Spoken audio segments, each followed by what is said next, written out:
Hello, everyone, being plural, you two. Hello. Hi. Hi, welcome back to Frank Film Club. We're so excited, aren't we, to be back.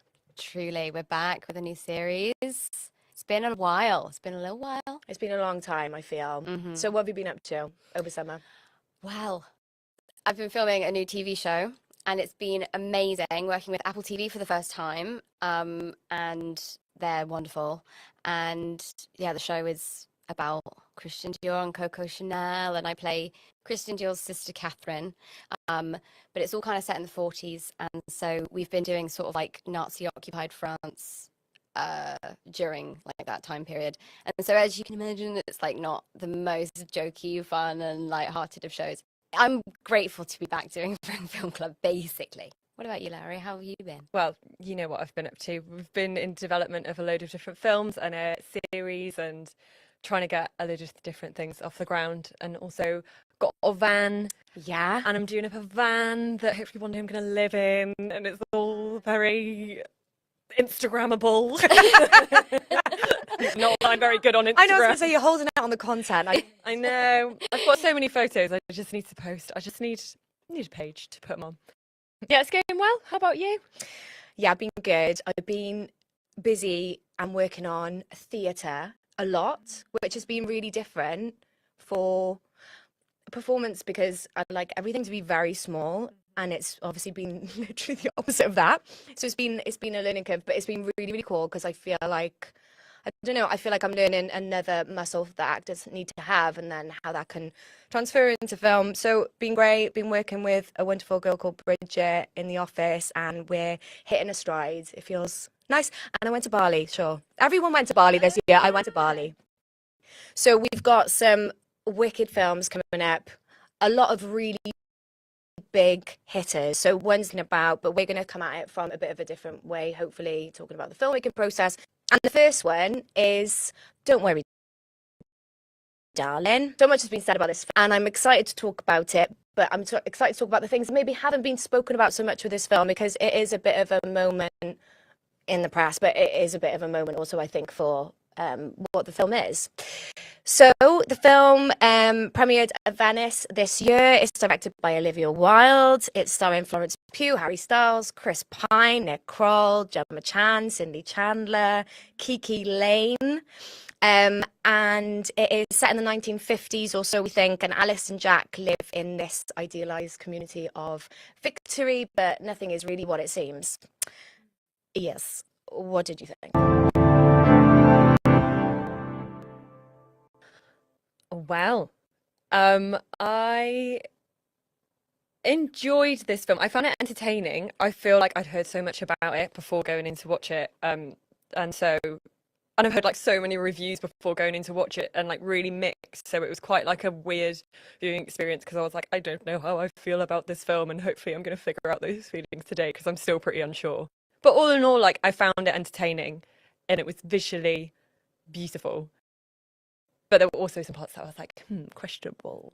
I too like could not escape kind of like the media circus that surrounded this film for so many reasons, but like none of which, like in my viewing experience, I was like, but why is no one talking about these parts? So yeah, it was kind of hard to like pick my own sort of feelings throughout that. But what I will say is I too found it very entertaining. I was gripped that it was 2 hours 20 or something like that. I thought it flowed really well. I thought there were a number of performances that were really, really sensational. I thought visually it's beautiful. I thought like the twist was amazing. But I will say that I have a couple of issues with the story in other ways. And that really did affect the rest of my viewing experience because if it's going to look spectacular, I think that the story needs to be like the most spectacular part. And maybe it wasn't. It was hard to go into there without like a preconception of like what you were going to experience when you saw it and to form your own opinion on it, which is exactly like why we do this, because we want to form our own opinions and like be able to talk about that. So that was difficult. But then for me, I got lost. I didn't pick up on a plot point when she goes off course and she goes into like the dome, like headquarters thing, I didn't understand what happened there. And then throughout the rest of the film, then I was like, okay, well, it feels like high stakes. It feels like something's going on, but I didn't connect until I left the cinema. And Warren was like, no, she woke up. She woke up in the real world, and then she was going like remembering things from the real world. And I was like, no, missed that. Completely missed it. Yeah. Am I dumb? No, no. I mean, I didn't feel like there was no reason for you to know that she woke up in the real world at that point, but all I knew at that point was that she had seen something that made her know that something was up. Yeah, I think it would have been more impactful for me as a viewer to know what she saw, because it felt very ambiguous that she saw something, but it wasn't like super clear what she saw. And then so when she was like getting more irate and like anxious, I was like, yeah, but what did you see? I want to know what you saw. Yeah. At that point, is the audience supposed to know or are they not? Is she supposed to know or not? Like there were parts of the story that were not detailed enough or weren't outlined strongly enough to make the other parts be like ambiguous. There was like too many sort of like suggestive parts that when you find out the twist, even that isn't like explained enough in ways. But what did you love about that film? I loved the choreography of it. I thought it looked beautiful. I thought all of the movement of like whether it's cars, whether it's people, whether it's like the world, I thought it looked incredible. Wherever it was referenced, nailed it. Like just completely new world, a place that I wanted to be. The utopia of Victory, want to be there. Like the score, like the performances, like I was with it. I was with it. I mean, I just love Florence Pugh. I think she's an absolutely amazing actress, and I could just watch her like forever. Also, thought I loved Olivia Wilde's character as well. I thought she was great. Yeah, Bunny. Yeah, I thought she was fab. I thought most of the actors were great in it, and I did just like enjoy spending time with them, and I like felt quite on edge when these strange things were happening. But as we kind of said before, I didn't really know why I felt edge and like why that was relevant. But still, it did work. Like I did feel the feels that I think I was meant to be feeling. But yeah, it was beautiful, and the soundtrack was amazing. And yeah, what about you? I loved everything that you just said. I also think that so Olivia Wilde said, I wanted to create this world, exactly what you're saying, like Victory to be this utopia that you sort of just want Florence Pugh's character to just be like, oh, just stay. Just don't worry, just stay. You don't need to go back to the real world. And like the conflict in that of being like fooling yourself into thinking that something is what it isn't, basically.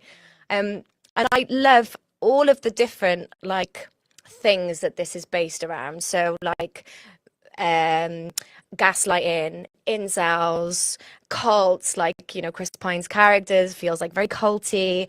I love all of those as like separate things, and I think they're done really well. And I think that that's testament to the acting, definitely, and probably the writing. But I don't know, yeah, just how it's all strung together.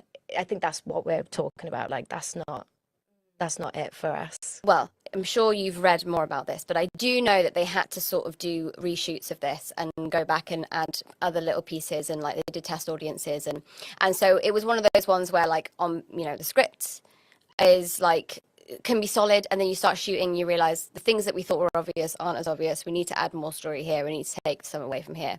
Da da da da. It happens to movies all the time, so you know it has been a victim of that a little bit, but that's like there's not a reason for it to, you know, not be good, because I think there's so many parts that are good. So should we speak a bit about how the film got made? Yeah. So this film was on the blacklist in 2019 Oh right, just as the script. as the script. Olivia Wilde took it on and she wrote it, or rather she brought on her writer from Booksmart. Have you both seen Booksmart? Yeah. Cool. And she rewrote the script before they made it. Oh, any guesses on the budget for Booksmart? Like 8 million? Oh yeah, I'd probably go around somewhere maybe 6. Yeah, hilarious. 6. great. Jeez, you would think she's a producer. And what about this? Don't worry, darling. I feel like a lot. Yeah. So, Like 12? no, I feel like Even 40. okay. No, maybe that's too much. 20. It's 20. 20. Okay. Well, so after Booksmart, Olivia Wilde got approached by quite a few people wanted to make comedies and put in her as the director, but she wanted to make something which felt like a psychological horror, but then like tie it into a lot of topics, you know, that feel politically like what is happening right now. And yeah, and that's why she decided to do it. Did you know much about her work? Because I felt like when Booksmart came out, I was like, Olivia Wilde. I was surprised. Like, I didn't realize that she was a director. That was her debut feature, though, no? Yeah, but I was like, did she just do this and not do anything before? But she started making shorts and music videos 10 years ago. Oh, I had no idea. Yeah, no, missed that. I didn't know that. No. Oh, cool. That's also quite nice to know that, like, she's kind of like, she's put the work in for that. Yeah. To get to that point as well. So should we talk about the casting? Yeah. Okay, I got 2 questions for you. Who was originally cast, or who do you think was originally cast to play Florence Pugh's character? Oh. Oh, I don't know. This is a guess. Was it Olivia? yes. Well, I had wondered, like, surely that was a conversation at some point because, like, would she not just want to play that role? Why did she not? It's sort of been different in a couple of different articles that I've read in the telling of the story, but I think the long and the short of it is when Olivia came on as a director, they attached her to it as an actor for financial, like, selling purposes, I think. She met Florence after seeing Midsommar, and this was before Little Women came out. She was nominated for, you know, awards and stuff for Little Women. She met with Florence Pugh to play the role of Bunny, which is the role that she ended up playing. And then when she met Florence Pugh, she was like, no, you absolutely have to be the lead. That was an excellent choice. Mm-hmm. Yeah. Because I can't imagine the stress of directing and playing Bunny, but like to play Alice, like she's in every shot. She's such an emotional character to play, and it's like quite harrowing for her. So to just be like having the worst time in the world and then be like, cut, okay, how did that look? And also, like, Bunny kind of like knows what's going on like the whole time and has this like other knowledge of the whole situation and is trying to keep a lid on it. And I feel like also being the director, like you must have to have that. Well, you have that view on it anyway. You know the twist, you know, and you want to protect it. And like that's, the 2 roles are like similar. And It's like a knowingness to both of those roles. Yeah, so true. I think you probably already know the answer to this one, but who was originally cast to play Who? What are you gonna say? Harry Styles' character? Louis Tomlinson. Yes. Shia LaBeouf. Ah, yes. Yeah. Yes. Yes. Yeah. Well, what did you think of Harry Styles in the role? Well, I really, really wanted to love him in the role because I feel like he's had a lot of negative reviews. I think even in Dunkirk, but I gotta say, I really liked him in Dunkirk. I think he was great. So I've been like trying to champion him, but I don't know that it quite hit in quite a few moments. I think there were quite a few moments where I didn't believe that he fully loved her and that it wasn't quite going on. However, when it gets to the end and there's a reveal that he's actually a very different guy to what we kind of think he is, I was like, oh, I wonder if he's like trying to play into that, which would make sense. And that in that way, it's meant that he's like a bit more like emotionless. I don't know. I'm trying to make excuses. I think it is a really good like take on it. I think that the character would have benefited from being like playing a bit more of that duality, from having like a little bit more of like knowing and being a bit more obvious with some of those things. And I think that what they've done is like the really good thing to do. I think like they've not overexposed him. I think they've like made the character smaller and they've like worked with what they've got and they've like, formed it into something that works. it's not the best version of what this could have been. But I think that it's better to do that than to push someone into a position that is like they're maybe like just not ready for. I mean, that sounds like really mean, but it's just like it's not. Acting isn't easy, and like everyone can't do it. Like that's kind of just like the way that it is. I feel like they've handled it really well by not completely like overplaying that character and pushing him to do things that like isn't working. And it's fallen into a good place.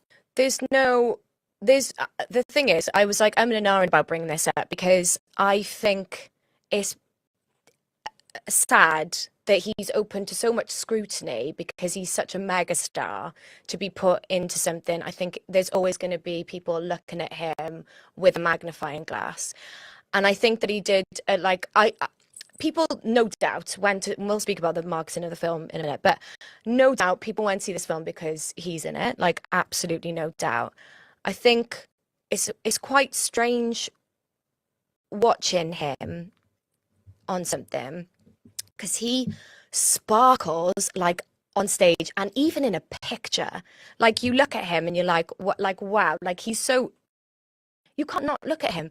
But when he's acting, it's like some of that goes away, and I don't know what that is. But he doesn't pop off the screen as much as you think he would. He's still really interesting to watch, I think, but he's not as interesting as what I think he should be, or would be, or could be.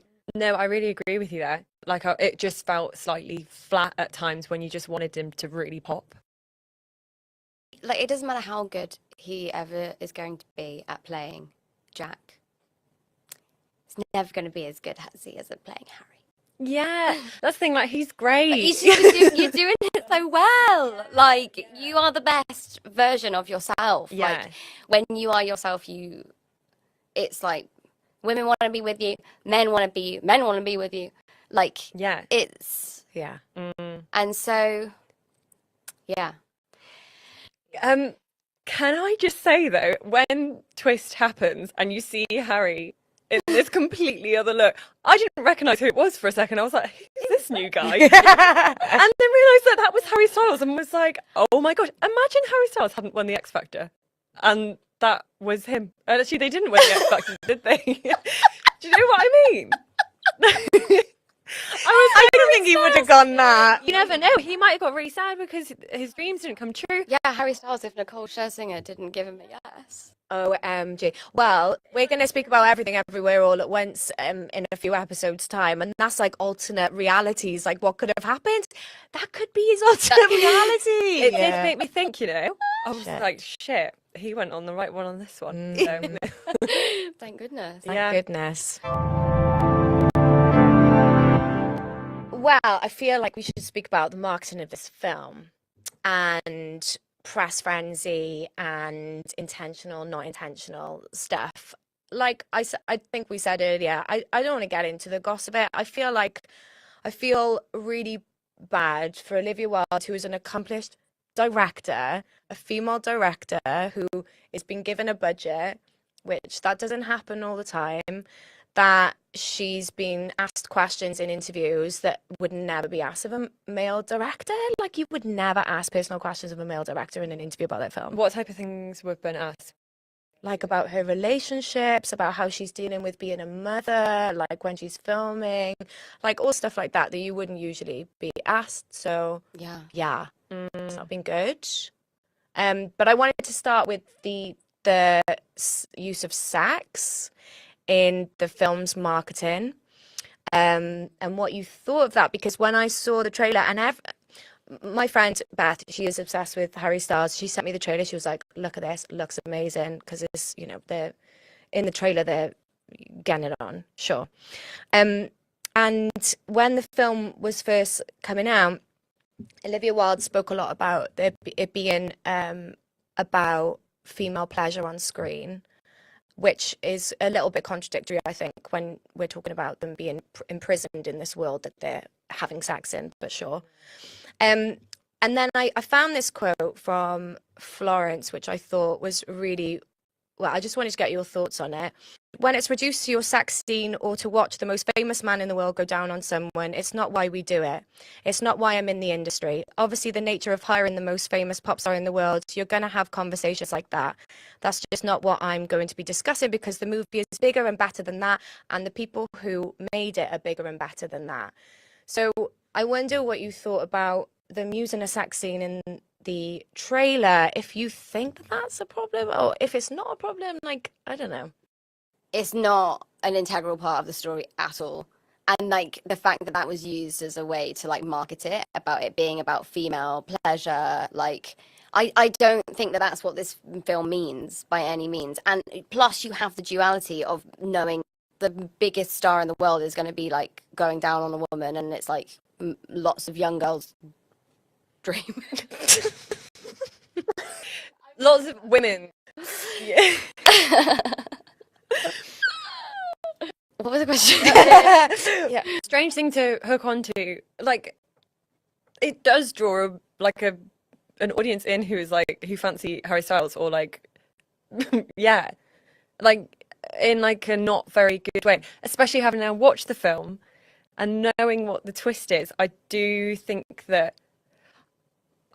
linking the film in its like entirety to being about female pleasure is actually not quite right, and I don't know that they should be saying that, because that seems a bit strange. Like he's holding her there. That doesn't sit well with me. I feel like it's more about like incel men, like, right? In my opinion, I think that's what it's like. That's like the sort of crux of it.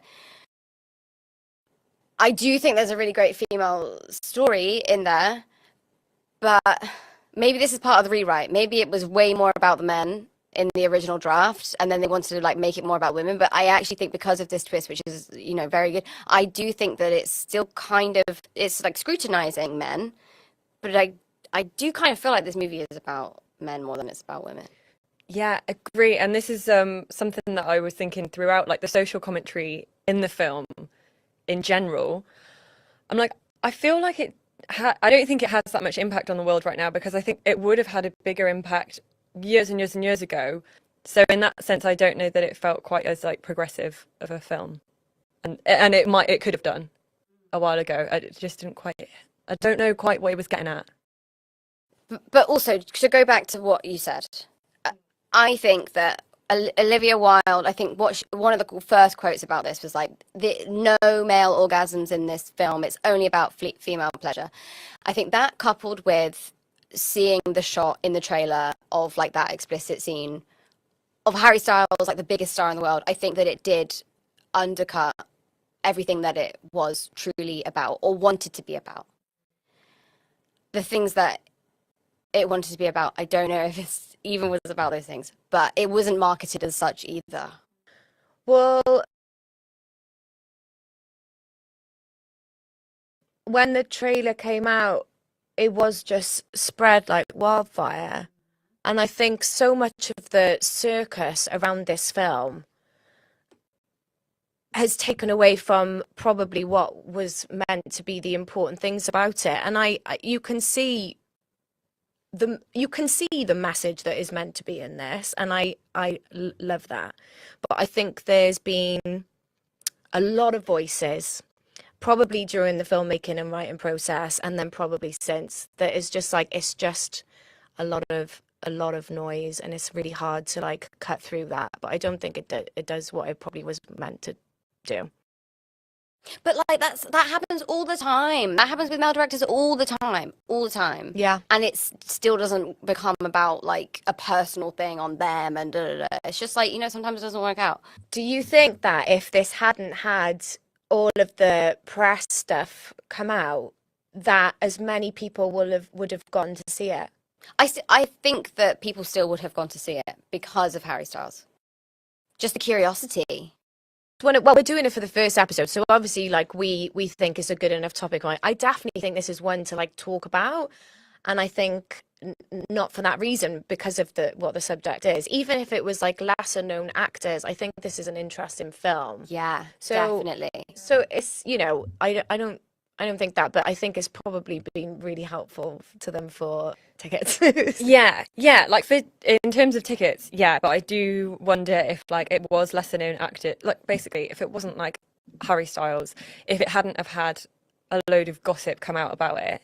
I hope that hasn't had a negative impact on like my feelings towards the story in the film. I don't think it has, but then part of me is like, am I just like not being as giving it as much praise because of these other things that I know? Holding it to more scrutiny. Yeah, I hope I'm not, but like I don't know, I might be. Well, yeah, I would love to hear from everybody who listens to this podcast what their thoughts are on it, without taking in mind what we've said, but like what your initial thoughts were on the actual film. Because I still haven't made my mind up about it. Because like when I came out of the cinema, there were things that we immediately were like, this doesn't, I'm like ups. But it was more, whenever I picked something that I was confused at, it was more like, I want someone to have an answer because I loved everything else. And if I could just have an answer to like why Gemma Chan did that, is there a sequel? Or like, if I just had more explanation on some of these tiny little things. And I don't think it's even in a like, the director needs to explain absolutely everything and everything needs to be tied up. Not even that. But it's like, it's so ambiguous in places that it doesn't feel deliberate. It feels like something got lost in translation. But it's really because there was so many bits that I loved. It's like, it's the finishing details. And maybe the reason why we're going into those finishing details is because of all the scrutiny on this film. I would say like that's completely fair.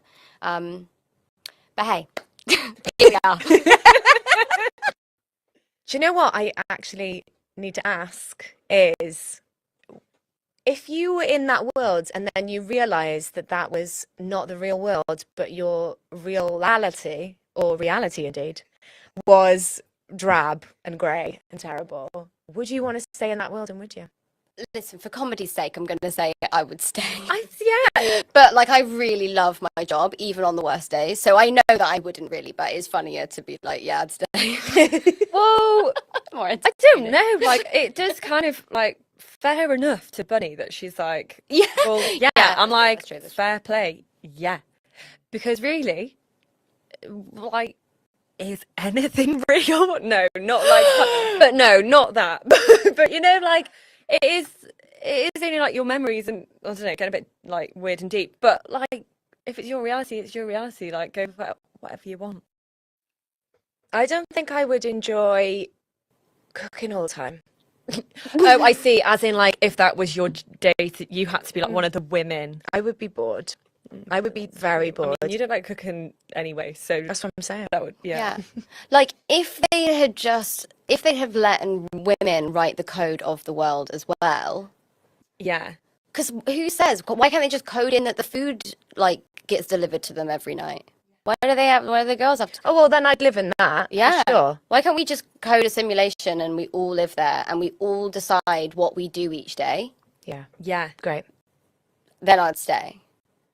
Great. But it's the lying. I can't. Yeah, I don't know. And also, if it was in that exact place, like there wasn't masses of spaces to go, but it was just like a load of buildings together, and then like you'd get a bit bored of that one place. Actually, no, I'm not going there. I guess it's just supposed to be a holding pen for their ladies, though.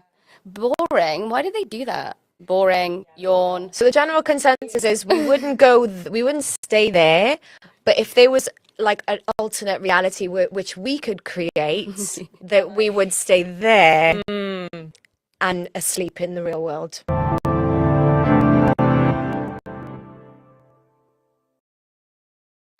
Well, great. Final thoughts. Everyone should go and watch it.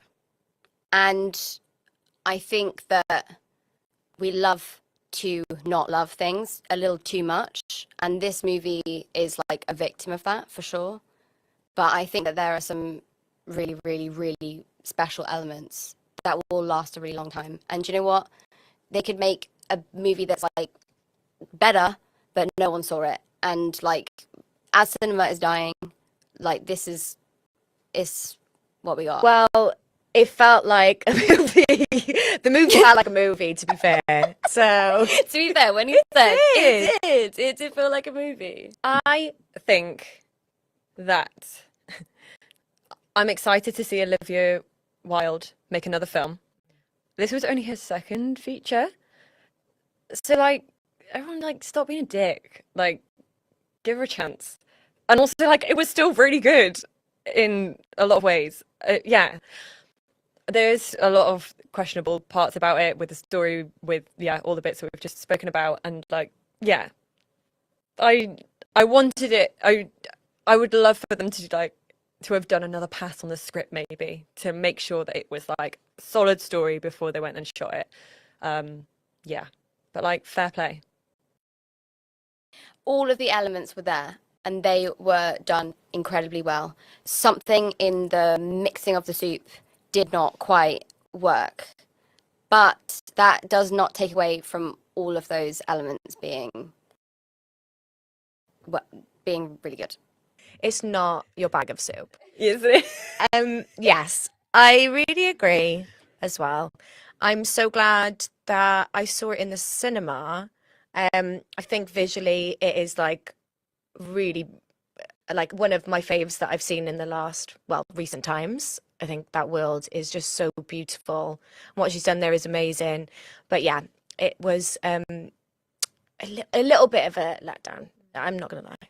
So you said I'm excited to see what Olivia Wilde does next. So she's directing a film which is about US gymnastics, which I'm really excited about. Did you watch that documentary? Yeah. Is it about that? Oh, okay. Well, I'm really excited about that. And she's also doing a Marvel project. Oh, whoa. Yeah, which has been announced but not announced. Just that she's attached to do a Marvel project. Well, listen, she ain't slowing down. Uh-uh. None of this is going to hold her back, and I think that that's what it's all about.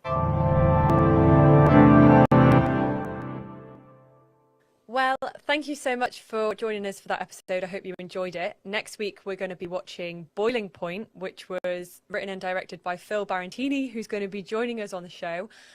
So give it a watch. It's on Netflix. I hope you enjoy and see you next week. This podcast was presented by Wrapped.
Film Club. I'm Lowri Roberts.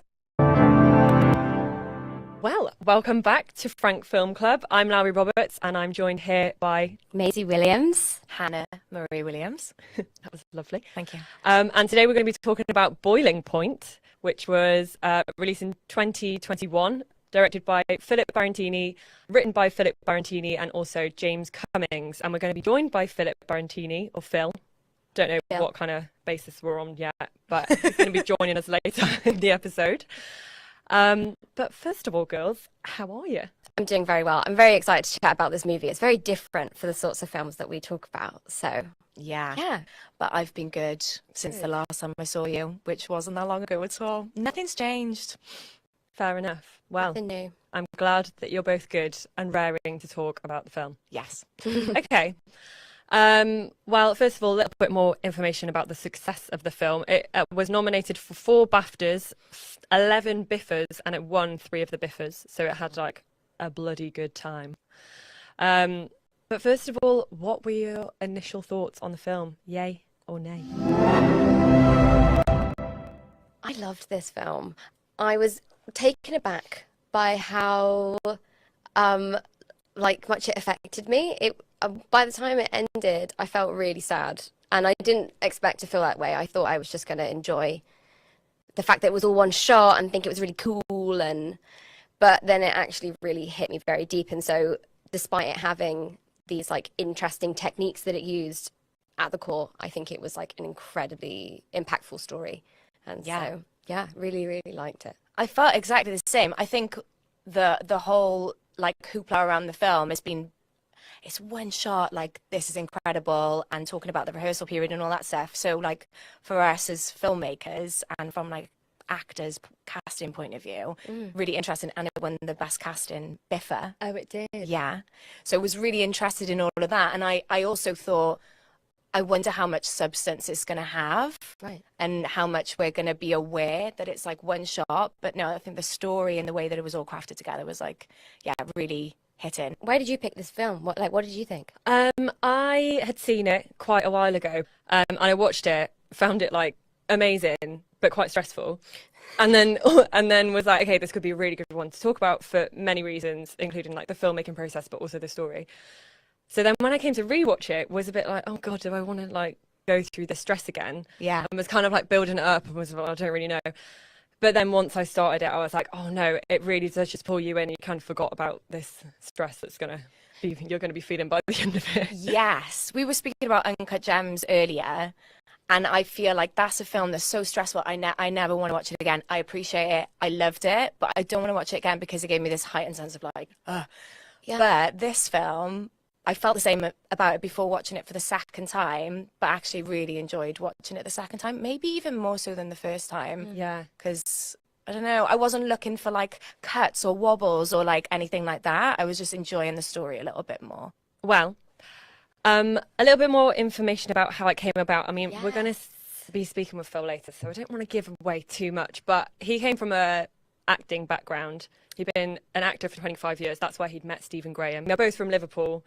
And then he like wanted to go into directing, and he directed a short which he asked Stephen Graham to be in, but Stephen Graham was like, no, you make a short first and then we'll see. And then it went really well.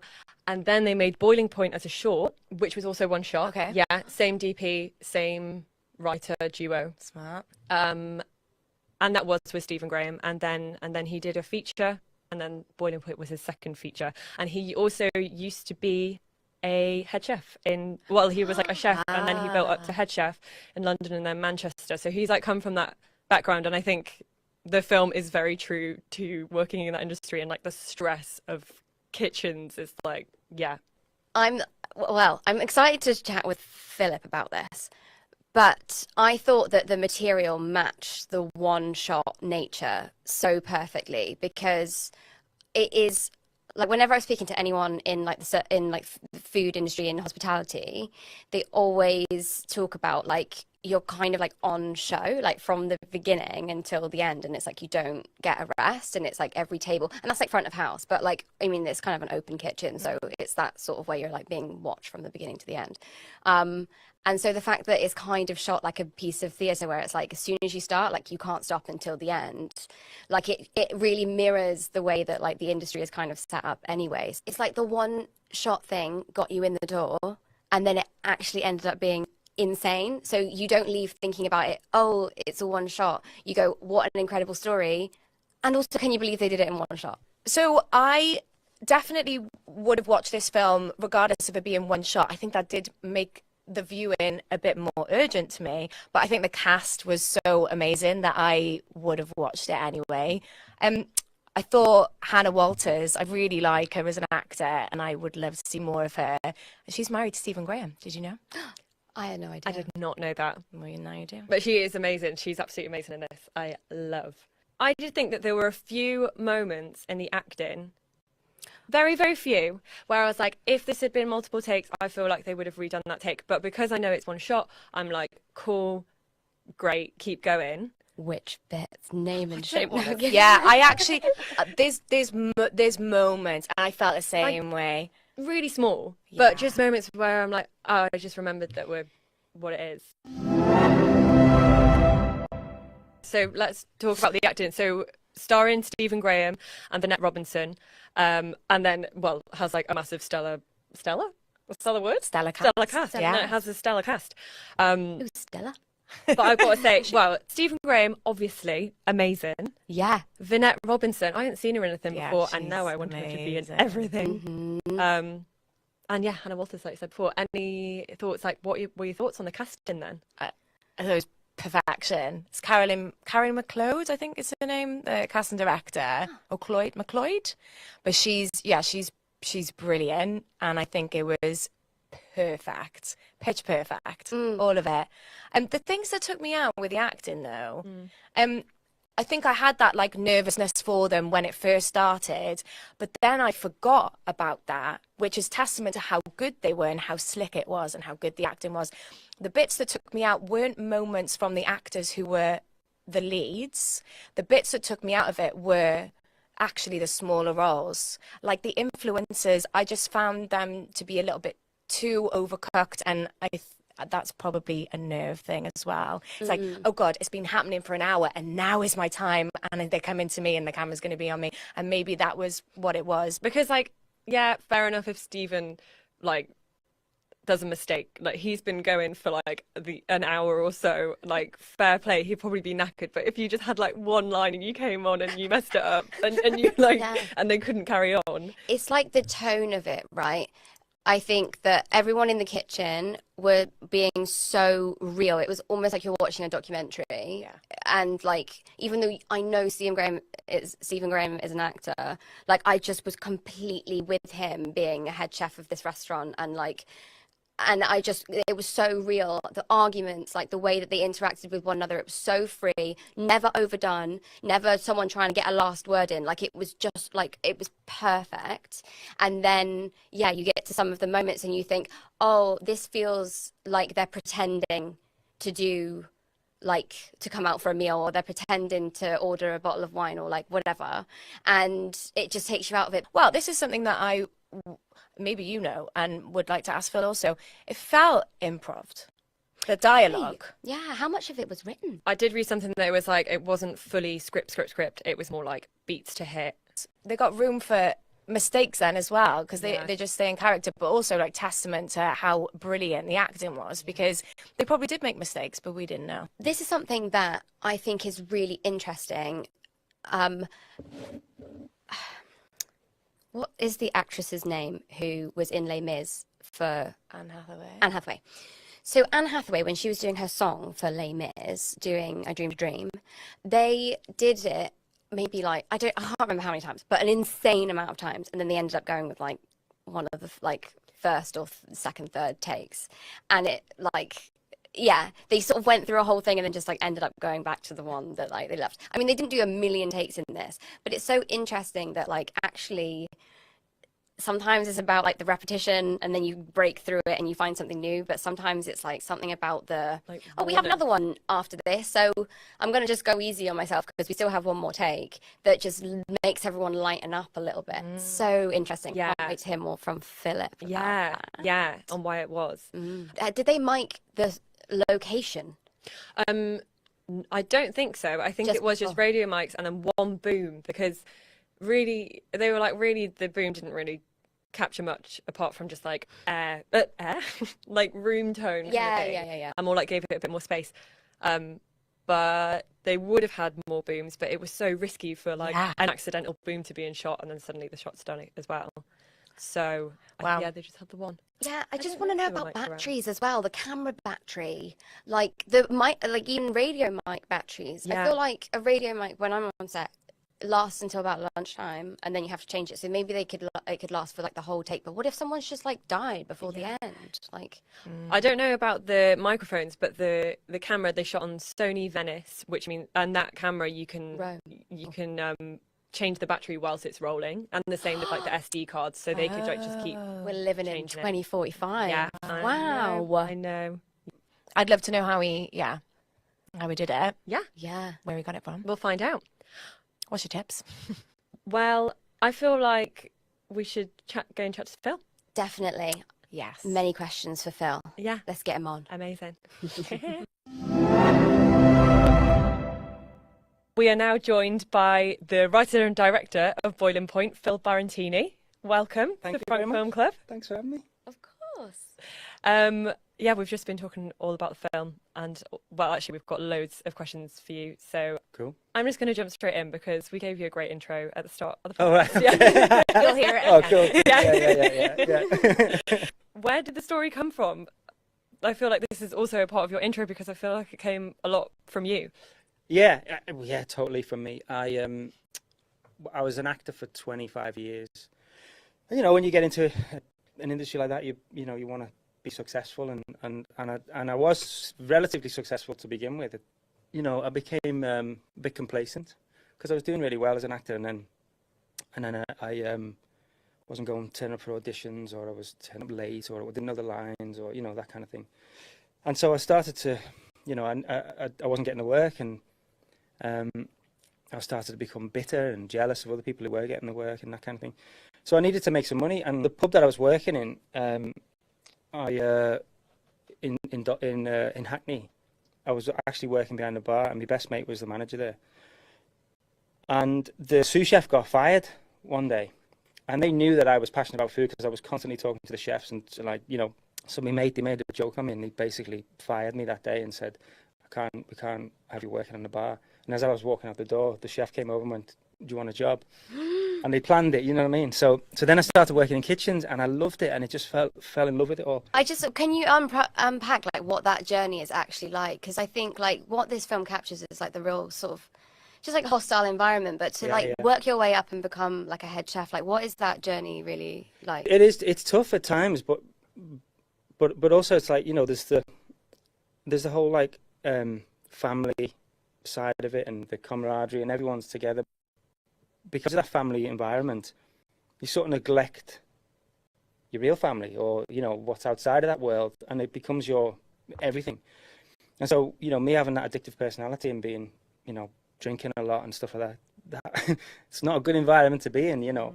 And so I went down a downward spiral, and, you know, I was starting out, when I was starting out, everyone was doing it, everyone was drinking, everyone was doing drugs and things like that, and it was like it was a thing that we did during shifts and stuff like that. And then it got to a point where it was like, it was just me doing it. There was fights, there was sadness, there was people committing suicide, things like that. Just like that you don't necessarily see or go through in any other job, really. So, and I hadn't quit acting, and I'd always wanted to direct,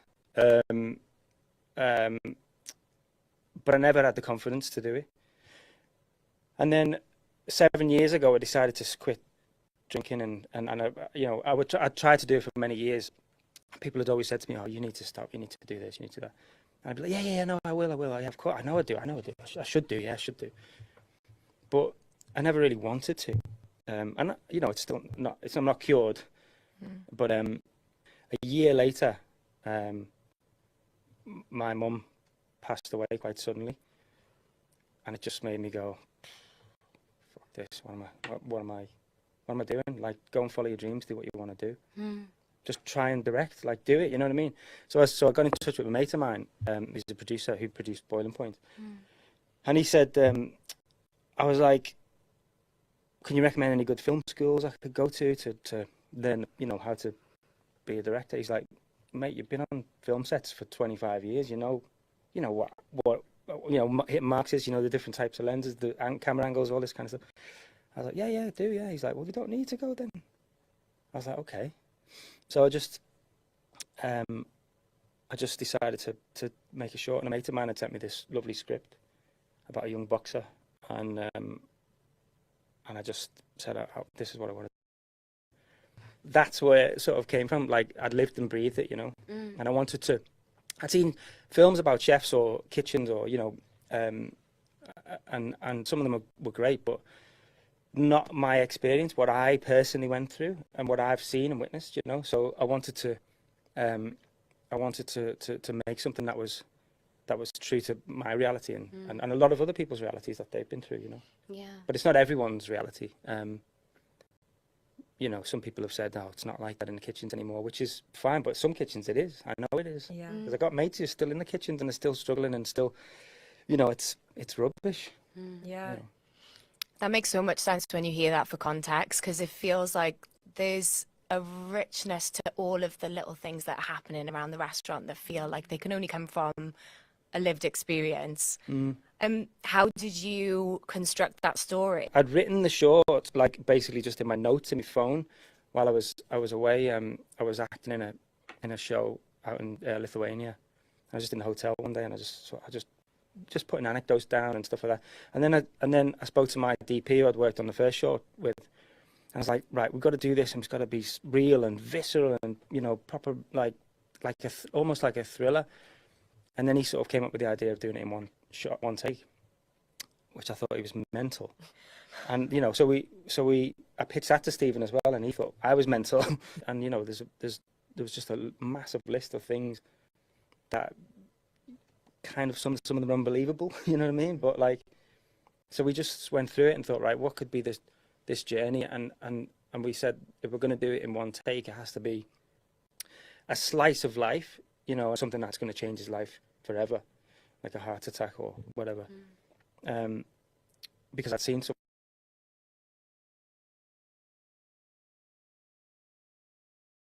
have a heart attack in front of me in work, like a guy in his 30s, because he was, you know, burning the candle at both ends, doing drugs and all that stuff. And you started rehearsing once you got into the space. Yeah, how important was that space to the story? And, like, is there anything that you had to rework or change, like, once you got it on its feet? And how was it working with the actors in that way? Well, it's really important in a film like that to get the location first before we started writing the script. So, you know, my mate Andy Jones, the real Andy Jones, who owns Jones and Sons, I'd worked in that kitchen before, I'd worked in that restaurant before, so I knew it kind of inside out. And I just asked him, I said, "Look, could we film in here?" And he was like, "Yeah, absolutely, yeah, you know, just give me some money to shut it down." And then we sort of wrote the script around that location. It was important to do that. And then myself and James Cummings, who I co-wrote it with, we just sat in the space, like, for every, like, 2 days a week or something like that, and just for weeks, and just wrote it in there, and then, you know, lived and breathed it. And, you know, we were watching the chefs work and stuff like that, and we did all the auditions in there, and then we got the actors into workshop. We got anyone who was playing sort of front of house characters, like the waiters or the customers or you know, the bar staff or whatever. They came in and did 5 days, and we just worked on their little moments. And then we got all the kitchen staff in, and Stephen and Vanette and everybody, and then we did all their little moments over a day, I think, and then we just sort of built it in layers then. Do you think that you would ever do one take again? For a If you'd have asked me that, like, the week after we wrapped, I'd have said no, but I would, yeah. Yeah. Mm-hmm. Like, did you find that, like, because obviously it's so, you have to prepare the tech, like, as well as all the creative so much. Do you think did you feel it ever, like, took away from the creative, or did it help? Like, what was that balance like? No, it was. I knew it was important from day one that, you know, everything had to work together in harmony. I do know what I like to look at. I've got an amazing team that I work with that can, you know, bring that to life, and we all collaborate together.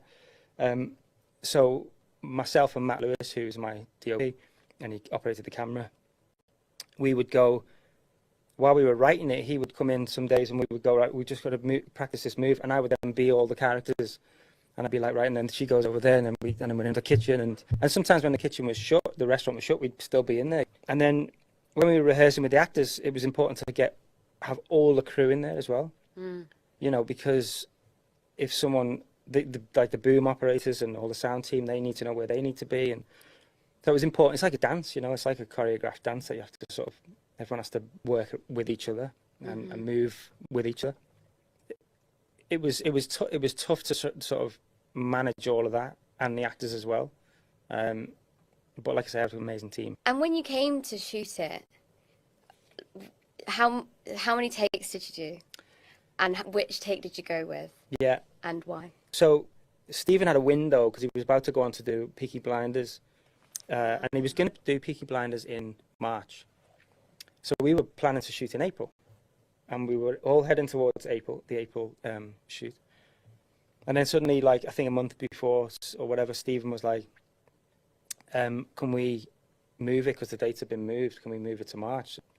And so we gave ourselves, we were going to shoot it over 4 nights. And the plan was to do the film twice every night. And so we were going to do it 8 times in total. So I'd have 8 movies to choose from.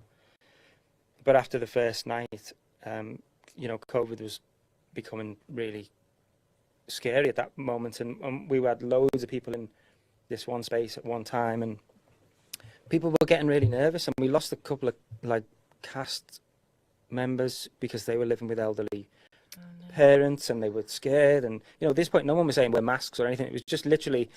wash your hands. Yeah. And we were coming in every morning, hugging each other, and we were like a family, you know. Yeah. You know, after we'd done it in the first two goes at it, and we got to the end, and it was fine, it was good. But in my mind, I'm like, these are just like dress rehearsals because we've got another 6 goes at this.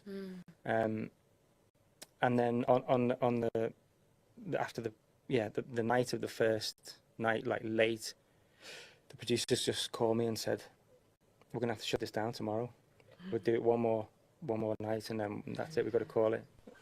I didn't tell everyone because I didn't want them to be, because it's already pressure enough to go, you know, especially actors, you know, if you're in the whole thing and you like Stephen, for example, or Vanette or whatever, but even if you're like, I don't know, the paramedics at the end, you're sat there waiting, you don't want to mess up at the last minute. So I didn't want to tell everyone. So we came in and we did it. We did so the third take is it was the performances were amazing, but technically there was a few things that I wasn't too happy with.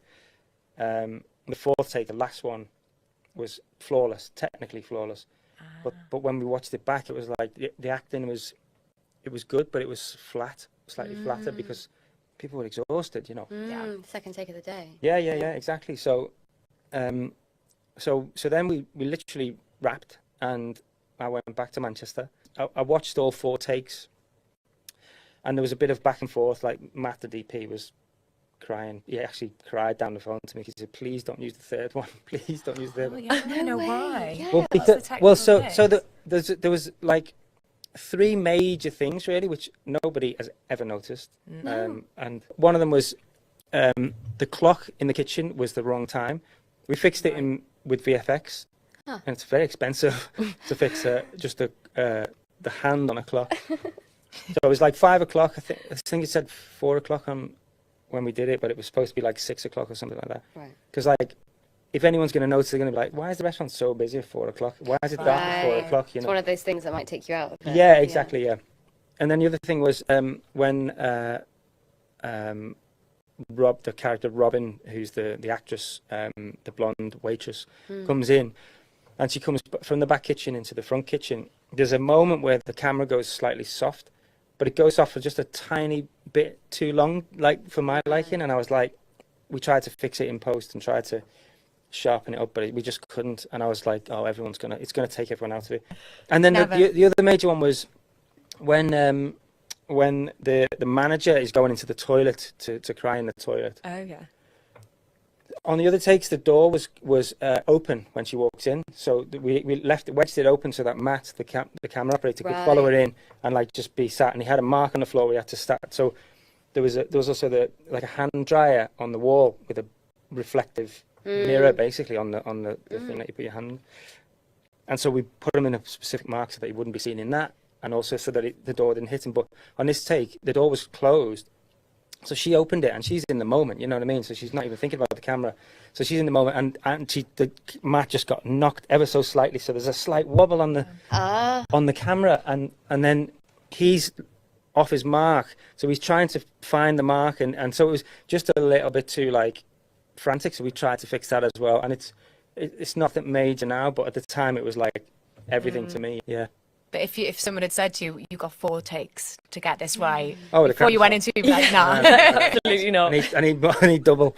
Yeah, it's mad. Yeah. I wanted to ask you about how much was scripted with the dialogue and how much was improv, and if it was improv, what were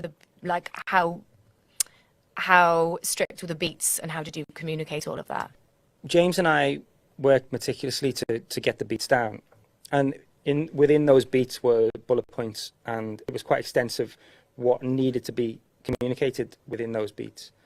And so when we workshopped it with the actors, and we got them to be in the moment and to perform those beats. And then James wrote the basics down into the script, what the actors were coming up with. I just said to them, look, I don't want you to be bogged down by this dialogue, because, if you're in a moment, you're trying to remember lines, and then you fluff a line, and you're like, oh no, fluff the line, can we go again? No, you can't go again. Please don't go again. So I didn't want it to be too rigid for them.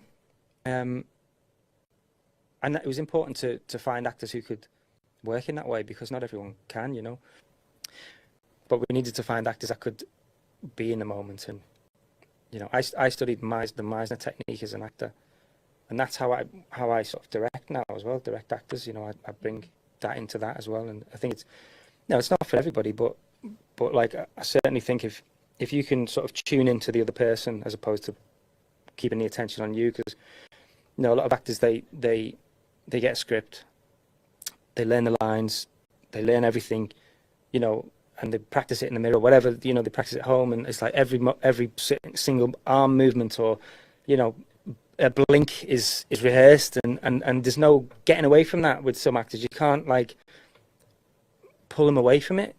So it was really important to find actors that could be in the moment. A slightly different question, but one thing that was just like the whole way through, I just couldn't get my head around, was how did you do the food? Was it real? Yeah. It was real. Were they cooking? Oh no, they weren't cooking. No. So how did you do it? So we had an amazing chef, friend of mine called Tom Brown, who owns a restaurant in Hackney Wick called Cornerstone.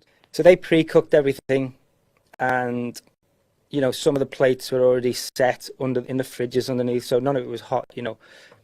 And then it was just we had the burners on and the ovens on, but like, if you really paid attention to it, like most of it was just cremated or like, Really? So yeah, and so a lot of it was set already. That's mad. Yeah, because that seems like a whole other task. Like the food must have been like you've got all the other tech, all the other like the creative, and then the food is just like another task to add to it. Yeah, another layer of stress. Yeah, yeah. So you're developing a television show which is based on the same material. Yeah. How is that going? What can you share? Yeah, basically after the film, the BBC, someone at the BBC got in contact with me and said, "Have you thought about turning this into a TV series?" I was like, "Yeah." yeah. Just say yeah. Why? What do you want? And they were like, "Well, we'd love to commission a script." And I was like, "Okay, amazing." And sort of we had sort of talked about it, but only like jokingly, really. Oh, we were going to do the telly TV series next, and so we did have some ideas and stuff, and then they commissioned the script, and me and James went away, and Stephen as well. Stephen came on board, so Stephen's one of the creators with us now, and yeah, we sent the script in, and they greenlit it, and we were like, oh, okay, Yeah. yeah, Yeah. mental. And then it's 5 episodes, BBC One, and the story sort of it's 6 months after what happened at the end of the film, and it sort of focuses. Each episode focuses on a different character, loosely, but it's mostly Vanette Robinson's character who played Carly, and she's now the head chef of a brand new restaurant which is owned by an entrepreneur, young city banker who doesn't really know anything about the industry. Bought this restaurant so he could show off to his mates. Now we're bringing some of the characters back, quite a few of them, and you know we sort of see them in their personal lives and you know where they are now and that kind of thing. So it's very much like still like a slice of life, you know, very grounded and hopefully relatable. And So is Stephen Graham's character in it and alive? yes, he is. Okay. He is.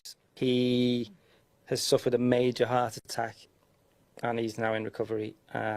So he'll be in it. He's gonna be in it, peppered across the series. So he'll be in a few scenes across the series. So he's not the main focus. And do you know what? Stephen is such an amazing human being. Like he could have easily said, "Yeah, I'll be the lead in it," and but he said he wants to give the opportunity to the other actors that we brought on. You know, some of them had not really done much work before. And he wants to give them a platform. You know, so he's just amazing. And he's one of the creators with me and James. So he's very, very much across the story with us.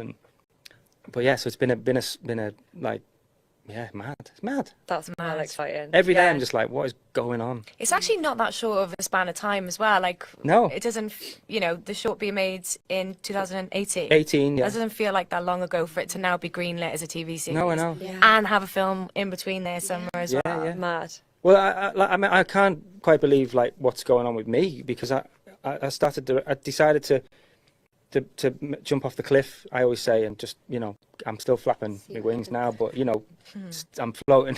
I also feel like, you know, without sounding, I mean, I believe in sort of energy and all of that kind of stuff, and you know, I feel like it feels like this is my purpose, and this is why I was an actor for 25 years, and I was so, even though I was struggling as an actor sometimes, I was still so passionate about the world and how it is all made, and you know, I'd always stay behind after my scene had finished and sit with the director and be like, can I just hang out, and I'd be subconsciously watching everybody and interested in how it was all made, you know. Yeah. Feels like it's all happening. All of that is for this reason. Yeah. Yeah. Yeah. it's all Yeah. built Yeah. up. Yeah. I wonder how are you finding it?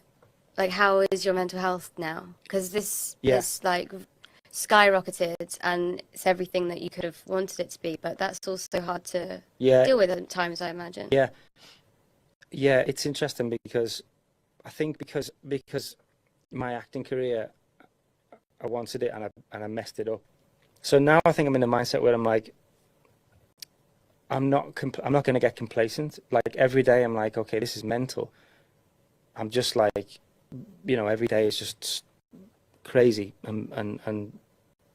but yeah, I guess I'm trying to stay as grounded as I possibly can. I've got an amazing family. My wife and daughter and all my family are just incredible. Like my dad doesn't give a crap, but you know what I mean? I'm like, he's like, what have you been up to? And I'll explain something and he'll be like, great, yeah, great. And I love it, you know what I mean? It's like, I love it. And I think, yeah, it is tough, but I'm trying to stay focused. And I think not drinking and doing that is like, God knows where I'd be. It's a massive help to sort of mental health, and I you know, I do. I have my off days. Everyone has their off days, and you know, sometimes you just want to stay in bed and do nothing and block everything out and stuff. But then I just sort of feel how lucky I am as well, you know. Well, Amazing.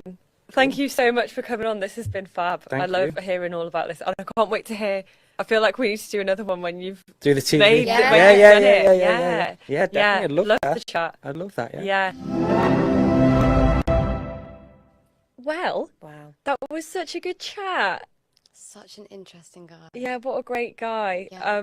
Yeah. What do you guys think after all of that? Like, what have you come to conclude about this film and the journey? And yeah. I'm so glad that we've had him in to talk about it. I think probably even for us, like you get a little bit not caught up in, but the initial conversation is about the filmmaking process, which is such an interesting conversation. But when it boils down to it, Ding, ding, ding, ding. like what it's actually about is just as important, if not like, you know, more important when it comes from somebody like Phil.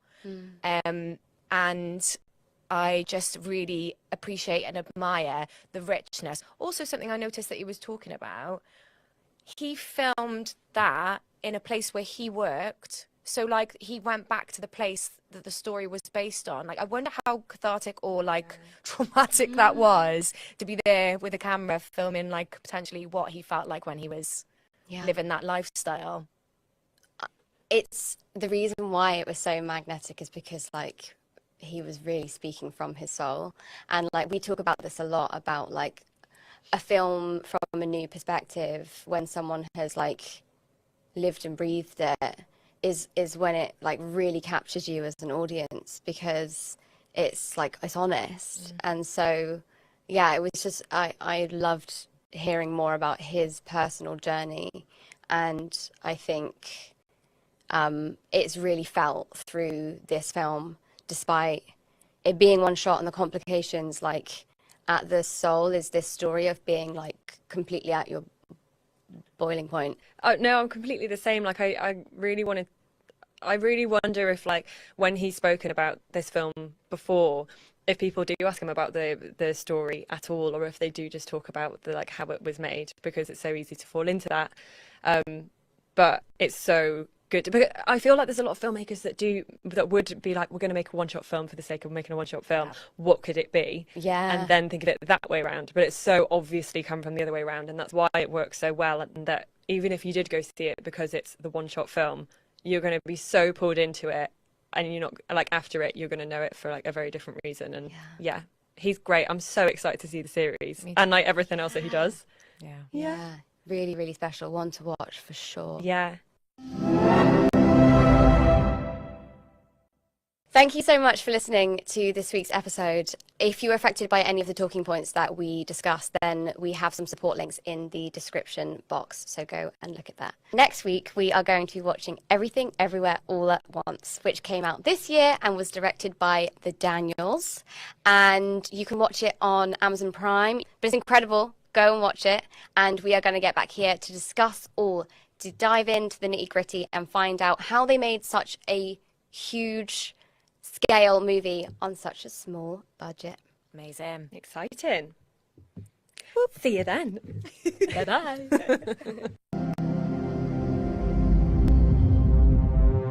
This podcast was presented by Wrapped.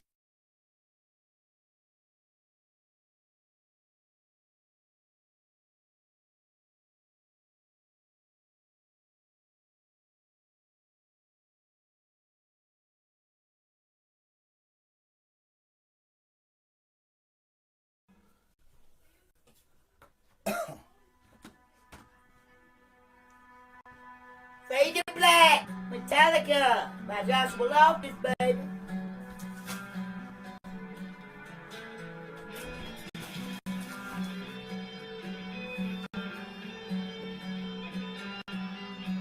Just bring the old karaoke battle channel again. Got my wife Maisie Williams here listening, rocking with the King and Queen Macy. King Josh, Queen Macy. Got my brother Jesus, King of all kings.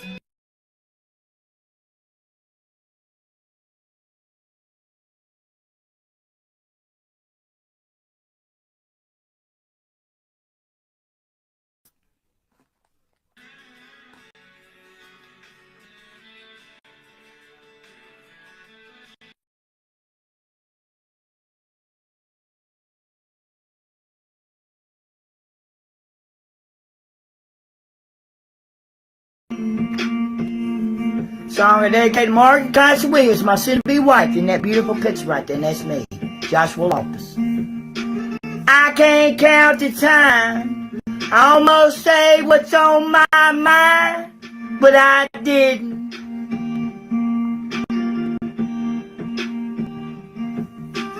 And just the other day, I wrote down all the things I say, but I couldn't. I just couldn't.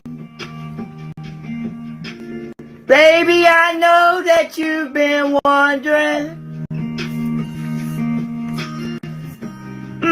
So here goes nothing. In case you didn't know, Margaret Williams, I'm crazy about you. And I would be lying if I said that I could live this life without you. Even though I don't tell you all the time, you had my heart a long, long time ago. In case you didn't know.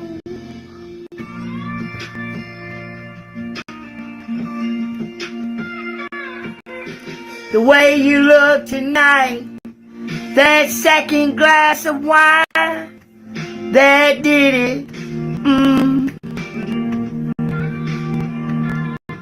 There was something about that kiss, girl, it did me in. Got me thinking, I'm thinking.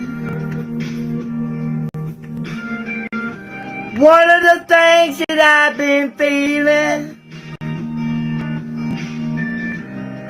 it's time you hear 'em.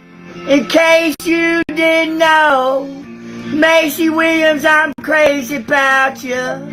And I would be lying if I said that I could live this life without you. Even though I don't tell you all the time, you had my heart a long, long time ago. In case you didn't know, you got all of me. I belong to you. Yeah, you're my everything. In case you didn't know, I'm crazy about you. I would be lying if I said that I could live this life without you.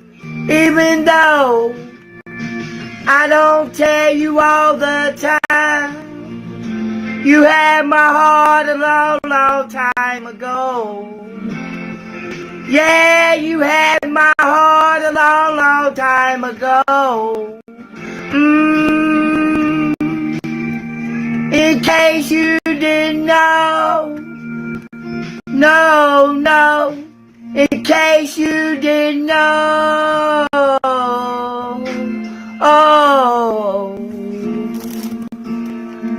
in case you didn't know, originally by Brett Young, covered by your man, Margaret Tyson Williams, aka Maisie Williams. I stopped my soon-to-be wife, Joshua Loftus, aka Josh King, using Sing King Karaoke channel on YouTube. Capital S, capital K, subscribe for free. I love you, my beautiful wife, Margaret Williams. And you're all mine for eternity. I always will be, baby. I love you. Will always love you. Can't wait to show you every minute, every second of every day. My beautiful, gorgeous wife.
Hello, everybody. I'm gonna sing a couple songs. You want Joker?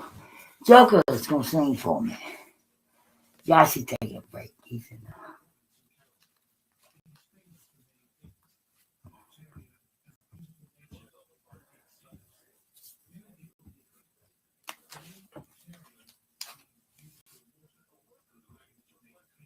You want Joker to sing you a couple of songs? Well, Joker's gonna sing you a couple of songs. All right.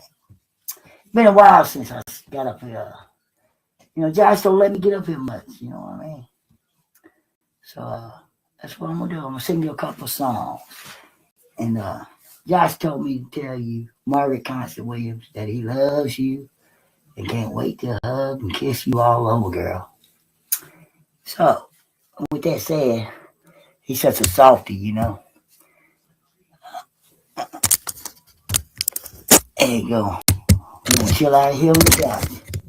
Yes, sir. After I drop you a couple times, you'll be alright though. You'll recover. There you go.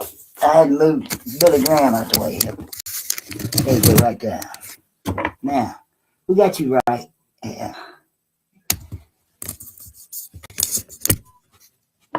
You'll stay. Bring you my mic. All right. What song I'm gonna sing you first, though? I don't know.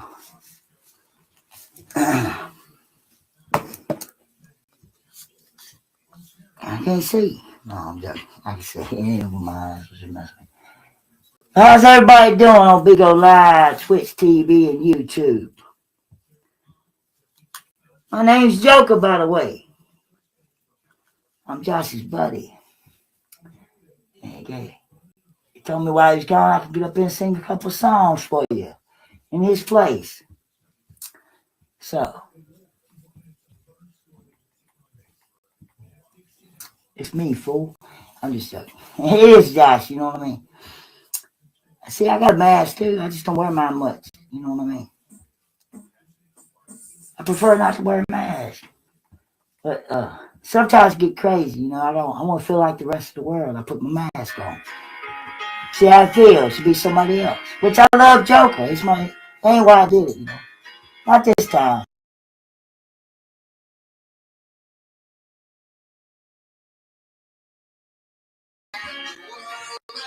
Well, you better reconnect over there, Eastman.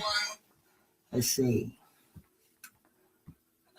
What should I sing first? I don't know if my baby likes it when I wear this mask or not, but she don't say nothing. I think she likes it though. She's like the wind, Patrick Swayze. It's a song I sing for my beautiful wife, Margaret Williams. She loves this song. She loves Pat. I love it too. Patrick Swayze's up in heaven now. God bless his soul. We're going to use the Sing King karaoke. God bless, capital K. Sing King. And she's like the wind, Patrick Swayze. My baby used to be like that, but see, I learned how to ride the wind, so I made her my wife. And now we both sing this song together. Let's do it, baby.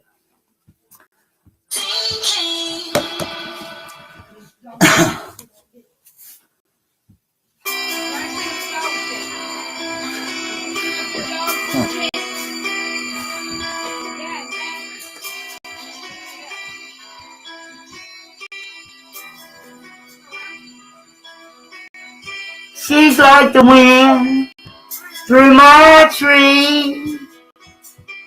Stop moving my camera wherever you like. Excuse me, y'all. I'm dealing with punks in my restream studio. That's the only thing I'm going to tell you. Next time I'm going to Instagram, I'm going to get the Metropolitan Police, Nigerian Police, all the FBI, LA, New York. I don't give a fuck what state in the United States. And I'm going to bring them back here. I'm going to kick your fucking teeth in. Don't move my camera around again. Don't touch nothing that don't belong to you. You don't pay me. You don't pay for my stuff. Don't fucking touch it unless you want to see Joker standing over top of you in the morning when you first open your eyes, licking a knife. Don't touch my stuff. And I know who the fuck you are. If you touch it again, I'm going to say your fucking name for the whole world to hear it.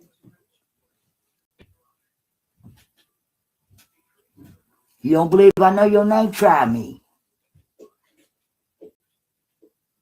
Touch it one more time.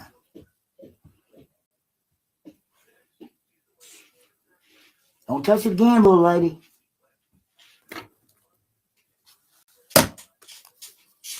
Oh, sorry about that. Sometimes kids get on my studio and stuff. Messing with me and my wife, you know. Little punks and, you know. They like to mess with me all the time. Even when I do cool stuff and sing and stuff, you know what I mean? They like to hate on me a lot. Because they don't see how I can be so happy sitting in a cave with no money. Because they stole it all.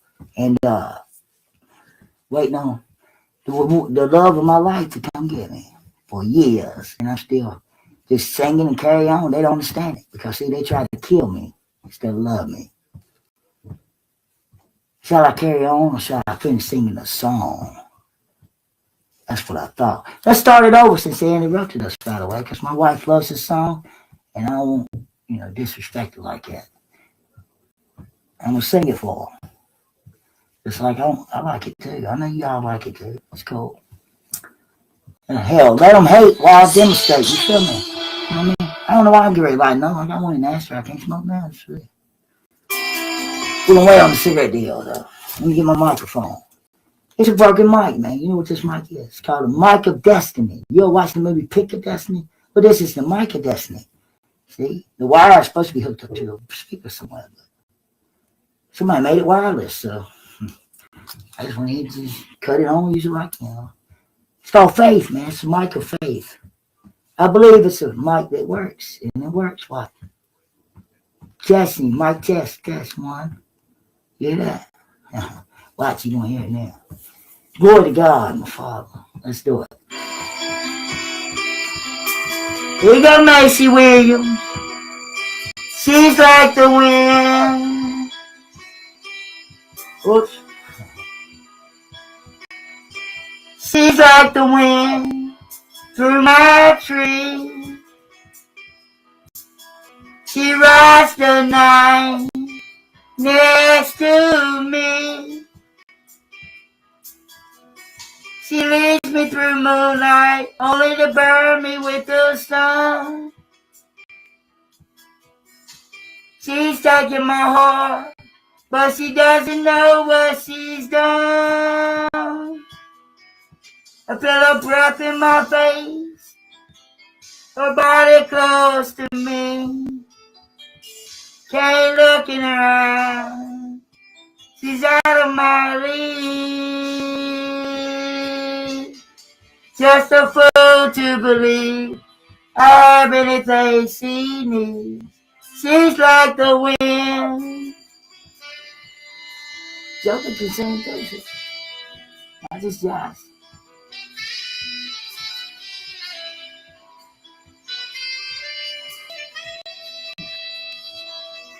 I look in the mirror and all I see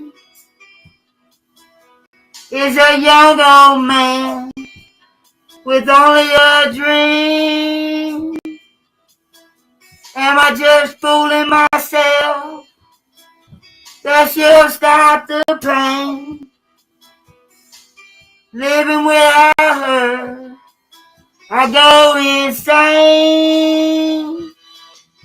I feel her breath in my face, her body close to me. Can't look in her eyes, she's out of my league.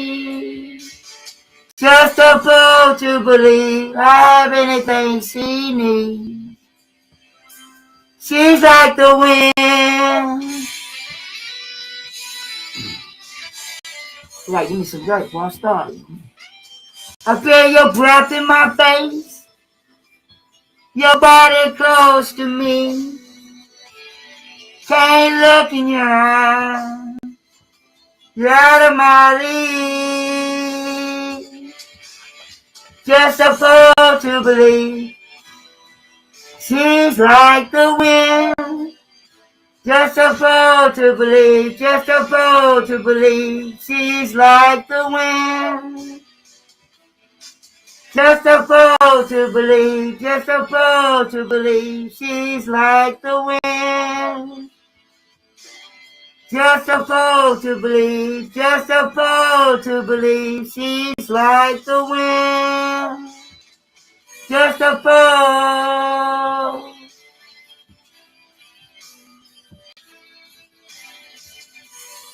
Just a fool. She's like the wind. She's like the wind. Just a fool. She's like the wind. Just a fool. She's like the wind. Yeah, buddy.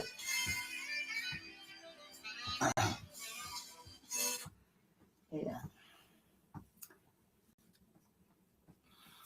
Well, Josh did teach me something, you know. Joker, yeah, he taught Joker that you can win a heart with a song. You know, a song will stay in a woman's heart forever. A ring or money or clothing or whatever can be stolen, worn out, not worn no more, throw it away in the closet somewhere. But a song remains in a woman's heart forever. Cowboy Secret. Cowboy taught Joker. So Joker sings a song like old good old Cowboy Josh. He been singing songs for years to one woman named Margaret Constant Williams. Yeah. Guess what them songs got him? With Margaret Constant Williams. And it made me realize Josh ain't an idiot after all. He's probably one of the wisest men in the world. He one of the most brilliant, perfect woman in the entire universe. A woman that nobody else could tame. A woman that nobody else could tie down. A woman that wasn't ready to settle. But Josh did it with a song. Not a bunch of money. Not a bunch of fucking shiny gifts. But with his heart, truth, and a song. Now that is a legend. Now that is something to die for. That is a life you can hang your hat on, so to speak. That's the man. Shit. He don't have to do nothing else. Hell, he could sit back and just wait to die. And he already lived his legacy and legend. Because he won a heart that couldn't be won by all the money in the world. He won it with a song in his heart. Now that's something. Blows your mind, don't it? Blows mine, shit. I've seen some crazy shit. Joker, shit, I've seen it all, man. It blows my mind. Josh is a badass. I wish I could be more like Josh. Don't you? You don't? Why you hating on him then, motherfucker? Because you want to be like him. The more you hate on somebody, the more it shows the world how much you'd rather be like that person than yourself. So all you're really doing is showing the world that you hate yourself. Stop hating yourself. Start fixing it yourself.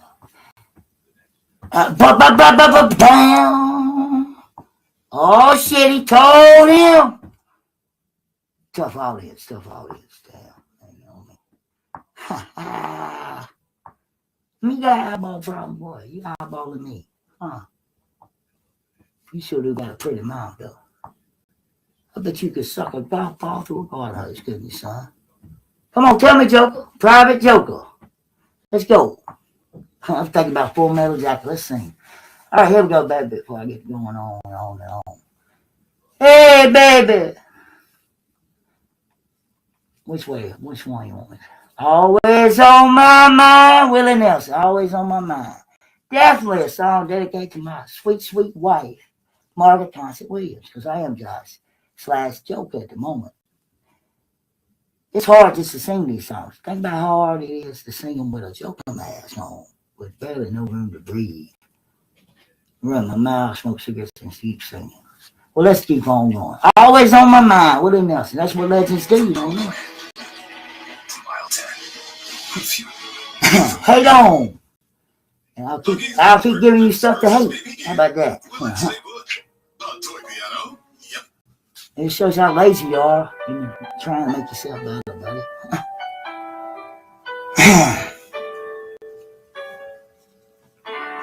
Maybe I didn't love you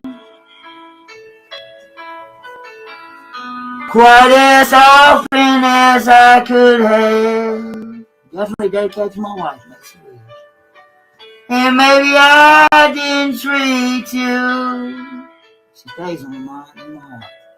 Even when we let it go. Quite as good as I should have. If I made you feel second best. Girl, I'm sorry I was blind. You were always on my mind. You were always on my mind. Maybe I didn't hold you all those lonely, lonely times. And I guess I never told you I'm so happy that you're mine, Maisie Williams. Little things I should have said and done,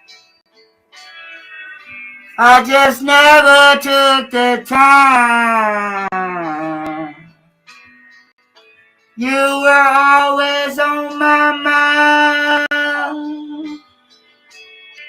You were always on my mind.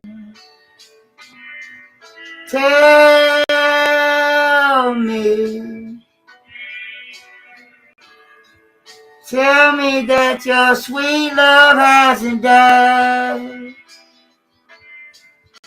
Give me one more chance to keep you satisfied. I'll keep you satisfied. You got it, baby.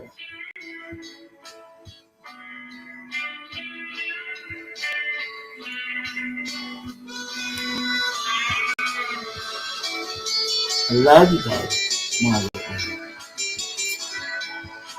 I don't like it when I put my mask on there.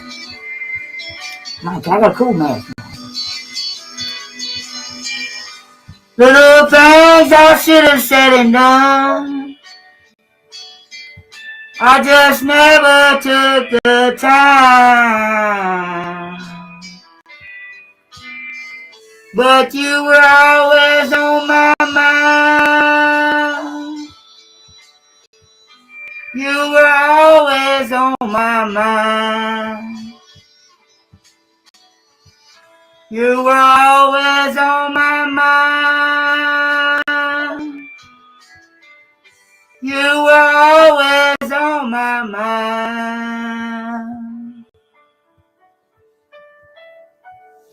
You know how many banks I robbed in this match? Whoops. I ain't robbed no banks, fool. Yeah, right, I'm sitting here. Yeah, I got that. Like this old boy, not unless I'm giving to the poor. Like Robin Hood or something, maybe. But I doubt it. I ain't never robbed a bank. But I think about people, I've seen the show. I don't really watch TV. World Dumbest Criminals, you know. They rob convenience stores and stuff, you know. And I'm like, why don't you just go rob a bank, man? You get the same amount of time for robbing a convenience store as you do a fucking bank. You only gonna get $200 or $300 at the store. You go to the bank, man, you're gonna get some, you know, you're gonna get more than 1,000 at least. You're gonna do a lot of time for that $200 or $300. You might as well go get the Harvey Load, you know. But I don't agree with robbing banks, period. But I'm just saying, And, why does everybody make everything like rocket science? You know what I mean? It's simple. Don't rob banks. Guess why? If you don't rob a bank and you sing a woman a pretty song and you love God and you live right, the bank will never rob you. Yeah, see, I'm just picking. Come on, everybody. Let's play a song. Let's see which one. Can't Fight This Feeling. This is one of my Maisie Williams' favorite songs by her. Who? REO Speedwagon. That's right, baby. Here's your song, Can't Fight This Feeling. By me, Josh, Joker. On St. King channel. Capital S, capital K. St. King. I'm just saying. St. King. Can't make yourself up, folks. Travelers swear by this one. Lots of good mall. She's been scrolling travel. I want to smoke a cigarette so bad, I'm going to take mask off and sing here shortly. So don't worry. I don't be up here the whole time in this thing. I just want to let Joker sing a few songs while I get up there and sing. You know what I mean? People probably think I'm nuts. People that don't know me, hey, if they think I'm nuts, oh well. People that know me love me. I'm me. I love me. And I'm nutty as hell. And I love my nutty ass self. And I love my wife. Maisie Williams. I can't fight this feeling any longer.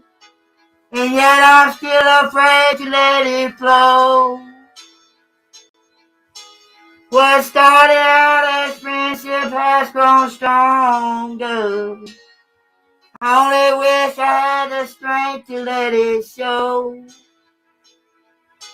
I tell myself that I can't hold out forever.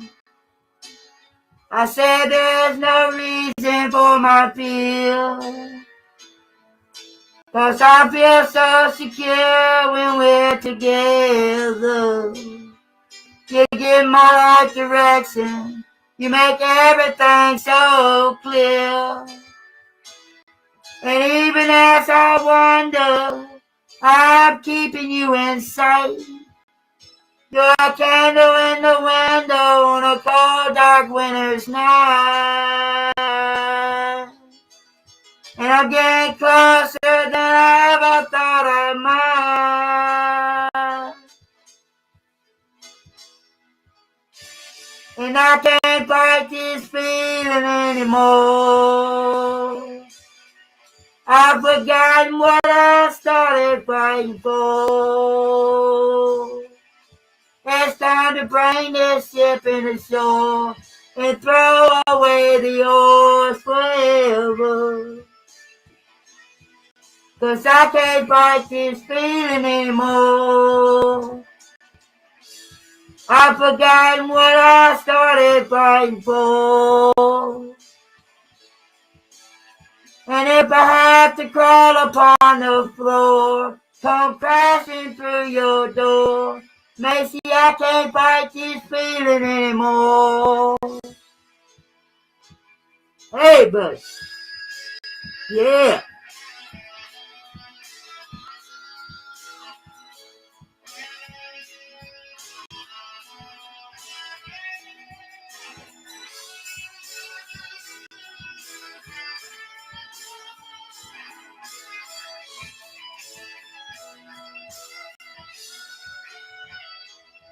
My life has been such a whirlwind since I saw you.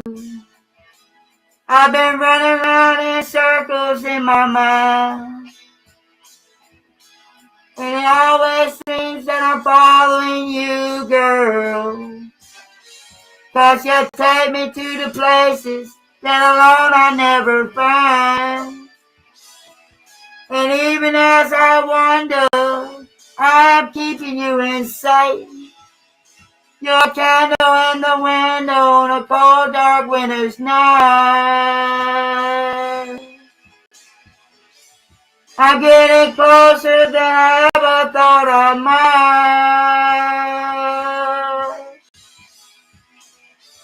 And I can't fight this feeling anymore. I've forgotten what I started fighting for. It's time time to bring this ship into the shore and throw away the oars forever. Hell yeah. 'Cause I can't fight this feeling anymore. I forgot what I started fighting for. And if I have to crawl upon the floor, come crashing through your door, Maisie Williams, I can't fight this feeling anymore. Yeah, baby.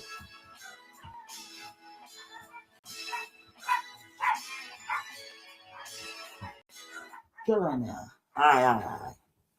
All right. Josh wants to sing, so let's let Josh up here and sing. Let's put Joker to rest. What do you think? Huh? What's it do? All right, let's have a little singing there. There you go, baby. I know my baby won't take it off, so I take it off for her. That's why I took it off. She likes the mask, don't worry. But not me singing in it. She's probably picturing something else when I wear it. Ha ha! Yeah, but hey, we can get down like that. You know what I mean? Huh. Joker's one of our all-time favorite superheroes. You call him a villain. Man, not a villain to me. you ever watch him? You know, he ain't never done really nothing bad. You know what I mean? He's the only villain in the whole entire universe. It's more like a superhero than a villain. And she's loud as well. Hey! Shh. I would tell her shut up. I don't know you people. So we're gonna sing a song. So before I snap, no, I'm just picking. She hollering at her dog. Her and the old man stay in the living room. We're homeless, so my mama gave them a place to stay. Well, I help them give them a place to stay too. But mama gave them a place to stay. It's her house, not mine. But I would have too. So my house, all right, yeah. I started rebuilding me a little studio over here, waiting on my wife to come get me, because she's waiting on me to go get my ID. But as soon as I get a ride, I'm going to get it. Right up here, this little thing, I started building me a little studio. I got Jesus. I drove my wife up there. And then the world was behind me over here. I mean, well, I ain't going to touch that damn thing or fall. I'll show you when I'm done. My wife's already seen that thing. But, and then, yeah, man, keep me busy, occupied. Because early day, man, I had it rough all day long, man. I thought I done did something wrong. I ain't did shit, man. Someone was in the water wanted, baby girl. Yeah, she did. She told me she loved me, and I told her I loved her. And we just went on about the business, and I said another word about it. Nothing. That's the way we do, you know. It happens sometimes. Especially between us, because we fall apart, man. Not fall apart, but we apart. And we've been apart for years loving each other. I've been apart from her for years, just loving the hell out of her. And I'm about to die to hold her, kiss her, and touch her, and, be her man. And I know she's dying to want to be with me. She shows it. Because she's dying for me to get my ID. Yeah. That's the only thing. It ain't nothing stopping. I got everything I need to get my ID. I made $10 earlier fixing somebody's radio because I'm smart like that. I can fix electronics and shit. The cable on the radio is anyway, a construction radio. I had to put the cord on. But that's the newest picture I drew of my baby. But I ain't finished with it, so I didn't really want to show you. But yeah. And they gave me $10 for doing it. It only took me 1 minute, but I got fix watches, shit like that. I fix computers and all that shit. Not as far as turn them on, fix them, chip boards and shit like that. Not do soldering, I've been doing this since I'm about 7 years old, man. Not computers, but other things, electronics. I think I was born with that geniusness. Anyway, I've always been interested in mechanics and how things work. So when I was a little kid, I take everything apart. It didn't matter what it was, microwave, I didn't care. And I put it all back together. I just take it apart to put it back together to learn, how to take it apart and put it back together. I did everything like that. Refrigerators, microwaves, it doesn't matter. 6 years old taking them apart, you know. And I fixed many of VCRs. My mama never bought a VCR. VCR we had, I found on the side of the road, in the dumps, in the trash can, where people threw it away. Took it home, cleaned the heads on it. 6 years old, I cleaned the heads on it. And popped the movie in there, and it worked. I knew how to clean the heads of VCR at 6 years old with rubbing alcohol. That's what it's like to grow up poor. You learn a lot of shit when you're little. If you want to enjoy some fucking movies or TV, hell yeah. And I used to record. Mama get cable every once in a while. When she does, boy, I got happy because I had a bunch of empty VCR tapes, or not empty. And I'd record movies the whole time we had cable. Because I knew it was getting ready to get cut off because my mama couldn't pay no bills. She partied all the time. Lights get cut off, cable get cut off every other month. So I said, fuck this. Next month, I'm prepared. I'm going to have about 20 movies to watch when the cable goes off. And guess what? I had about 20 movies to watch. Yeah, because when I was a little kid, it wasn't satellite. You had one movie channel. One HBO, one Cinemax, one Showtime. Showtime was 18, Cinemax was 22, HBO was 21. You didn't have 4 or 5 of them, you know what I mean? And then at 7 years old, I got busted a lot, but I used to love, we had silver movie box. I used to love Cinemax After Dark. I think that's what they call it. Cinemax After Midnight, you know what I mean? I was about 7 years old. And we ain't gonna go no further because I ain't gonna be dirty, but it's one of them flicks. Older flicks, like it had a story to it and see a plot. And it won't like, and it's TVMA. So there you go, that's the rating of it. You know what I mean? Cinemax After Dark is what it's called, I think. Anyway, I know I got my ass wore out of the bunch. Playing with my choo-choo train. But I ain't blind, shit. Probably should be. Nah. You supposed to laugh, see? Oh, wait, true love is laughter, you feel me? What's up? I appreciate you. I see you. God bless you. I see you. Antonio, appreciate you. I'll follow you when I can. Don't allow me for people on my account, man. I ain't been able to follow nobody in a week. I really haven't. 2 people. They messing up my stuff on purpose. And I told Bigo about it. They ain't done nothing yet. I'm seeing if I got anything to give you, bro. I don't know. I have none. See, they stole 270 bees from me 2 nights ago. I made 275. I only had 5 when they come in, man. That's fucked up shit, ain't it? They've been doing that all the time. Here you go, bro. I got 1 left. There you go. Appreciate it, man. God bless you. Let's sing a song. All right, I'm going to put you back up there without dropping.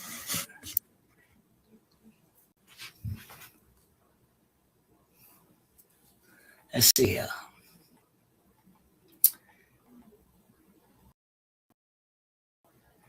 Forever Young, Alphaville. When I can, okay?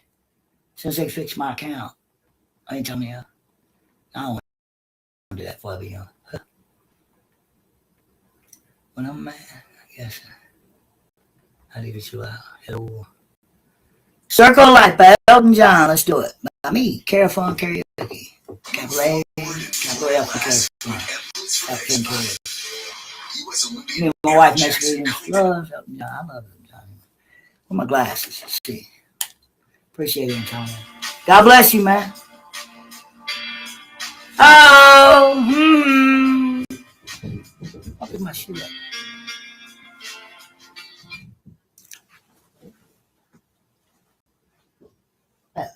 You see where Joker put the damn microphone? Oh, right beside me. Here we go. Oh.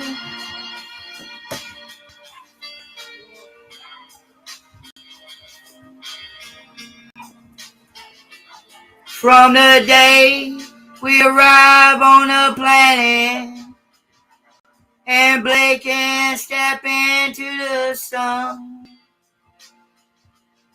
there's more to be seen that can never be seen, more to do that can never be done.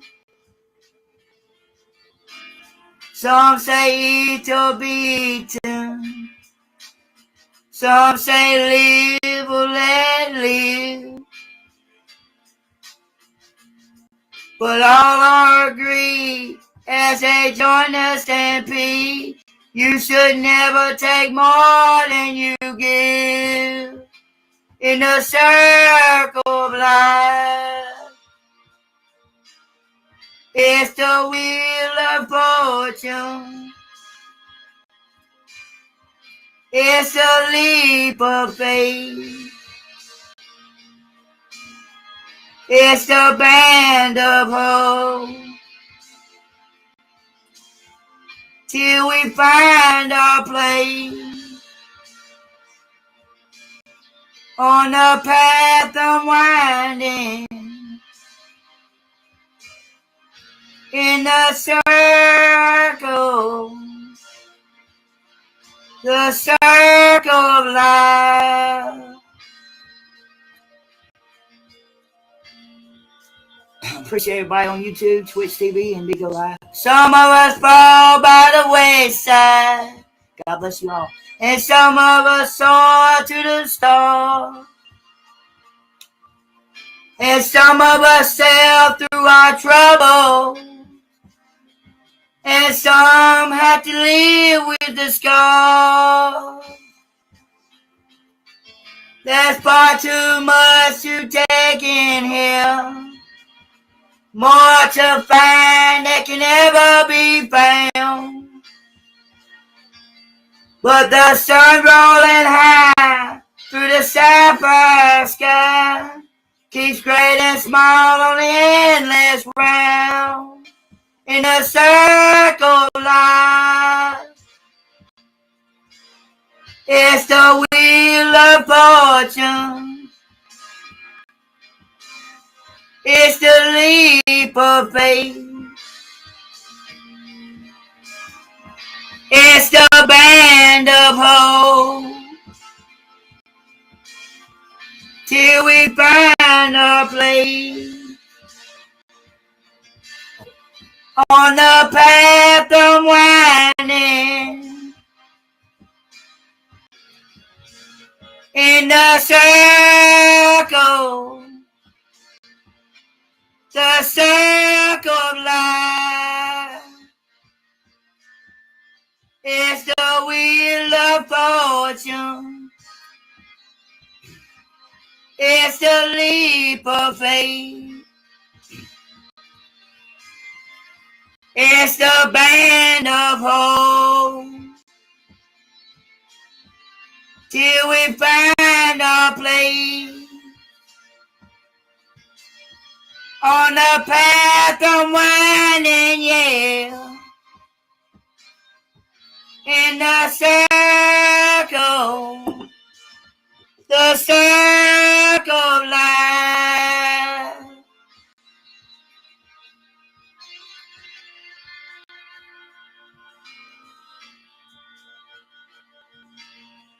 On the path unwinding, yeah. In the circle of life.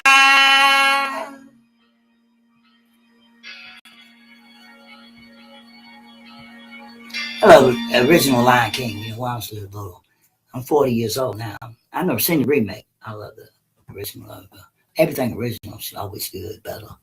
Kind of like cars and vehicles, you know. The older, I like old cars where you can work on them yourself. You know, nowadays, them new cars nowadays, man. You lose a key to them motherfucker, or, you know, you got to fix anything on them motherfucker. You got to have a key with a chip in it. And it costs you tons of money to replace that key if you ever lose it. But you have to take a car to a mechanic nowadays to fix it. The newer cars. So, and then you wind up getting one of the mechanics, you know, they fix your brakes and snag your oil line, so you have to come right back. Yeah, them, you know, so-called, I mean, them kind of mechanics, they're in every mechanic shop, trust me. They fix one thing and fuck up two, you know what I mean? So you'll be right back. He kind of like these hackers running around online here. You know, all about, oh, we hack for good, man. Yeah. Them hackers stole your Gmail, man. We can get that code for it. You gotta give us this money. They're the same people that hacked your fucking account, motherfucker. They're just gonna give you your email right back. It's just like in mechanics. They break it to fix it. There's such thing as a good hacker. Now, good tech. It's the difference between a hacker and a tech. Tech hacks too. But see, a tech, they work for a company, you know what I mean? A security company or a legitimate company, Google or something like that. To be ethical, you know, see, I can hack myself. I don't have a computer, but you know, I know how to hack. I ain't never hacked though, like you think I hack.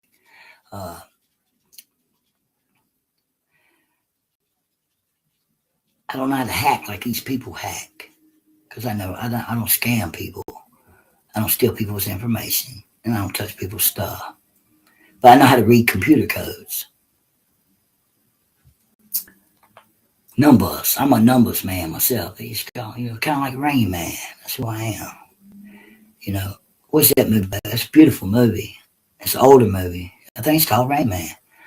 But he was good with numbers, phone books. He helped people memorize numbers. Good actors. It was great. It was great fucking beauty. It's a beautiful movie. It's artistic, and that's what I am. I'm artistic.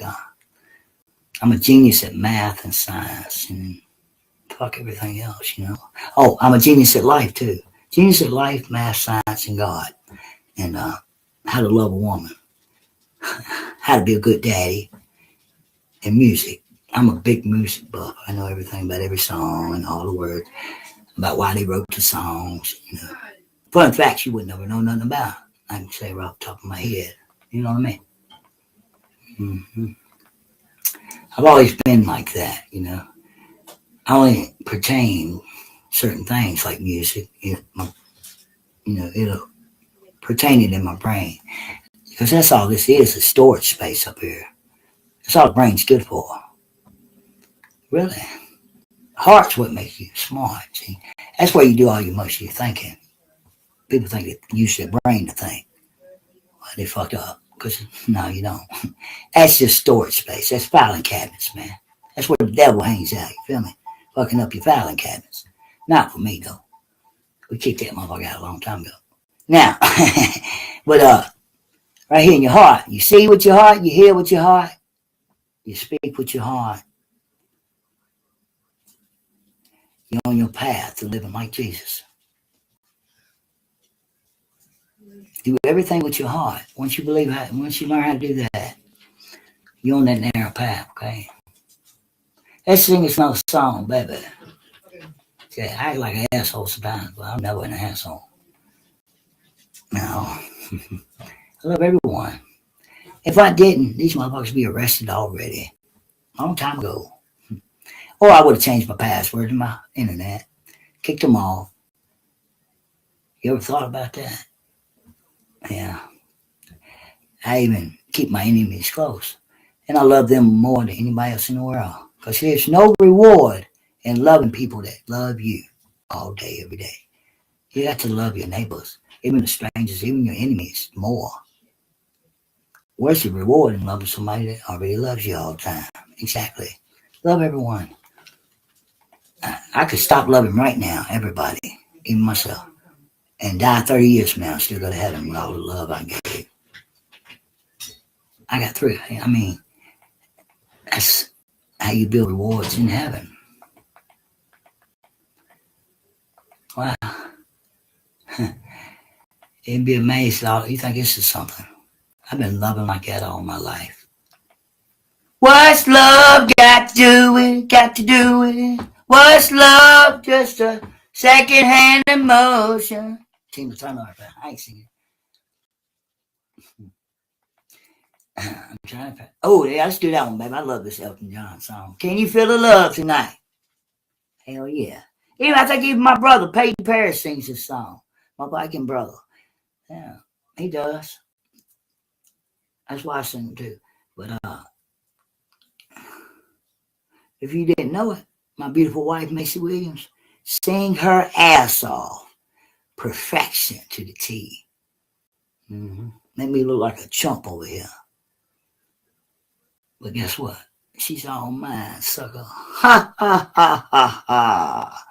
She said, Josh, why you gotta fuel the fire? I said, baby, I was born from that fire, girl. The more higher it gets, the fucking crazier and more shocking I get. See, the more my shock factor goes up, and I shock the world because of these haters, They fuel me, man. They don't bother me, shit. When my glass starts to run empty on love, which it never does, it always overruns. But you know what fills it up? I'm not my brother, Jesus, not God, my Father. Because, see, I'm a source myself. I don't need nobody to fill me up. But I'm saying if. There's an if in there. You see what I'm saying? Haters. I figured how to take their hatred and fuel into love and faith and confidence. That's how you learn how to do that with stuff. Them words they call you, them names they call you, or they push you around. It don't hurt no more after you figure that out. You think of it as like, what was that? You know what I mean? You keep moving. And you're on your way. Can you feel the love tonight? Elton John by Elton Josh. Let's get our Elton on, baby. What do we use now? Agua Music Karaoke Channel. Capital A, G-A-W. And then next word's music, capitalize the M. And then karaoke, capitalize the K. Here we go. I hope I do good, baby. Let me not put that. Let me not like that yet. I need some drink back. Cotton out. I'm going to give me some drink. After this song.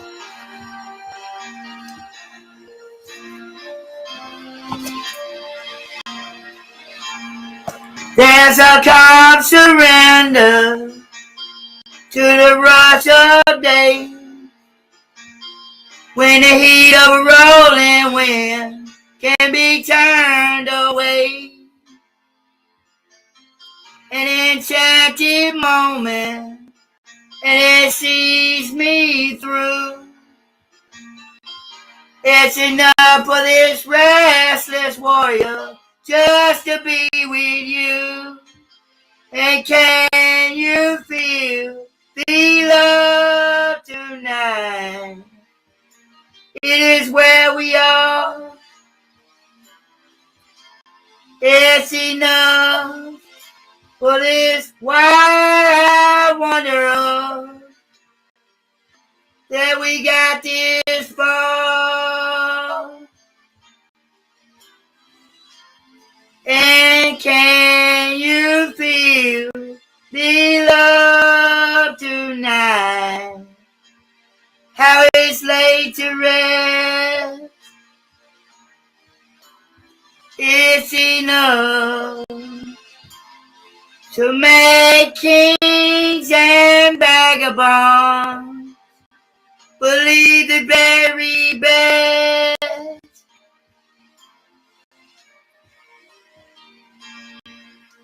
I'm still practicing this.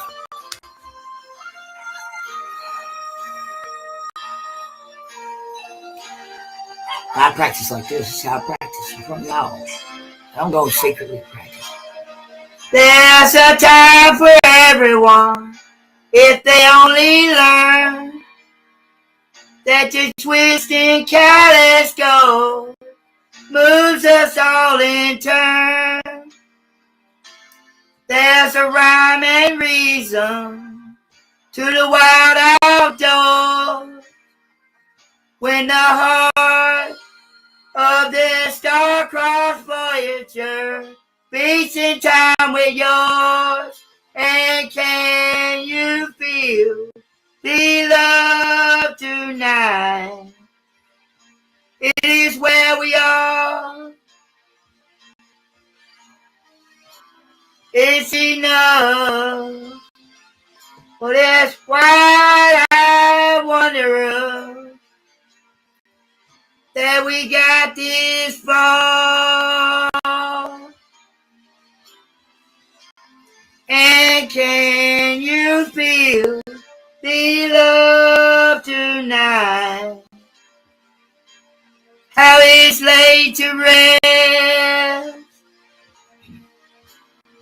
It's enough to make kings and vagabonds believe the very best. It's enough to make kings and vagabonds believe the very best.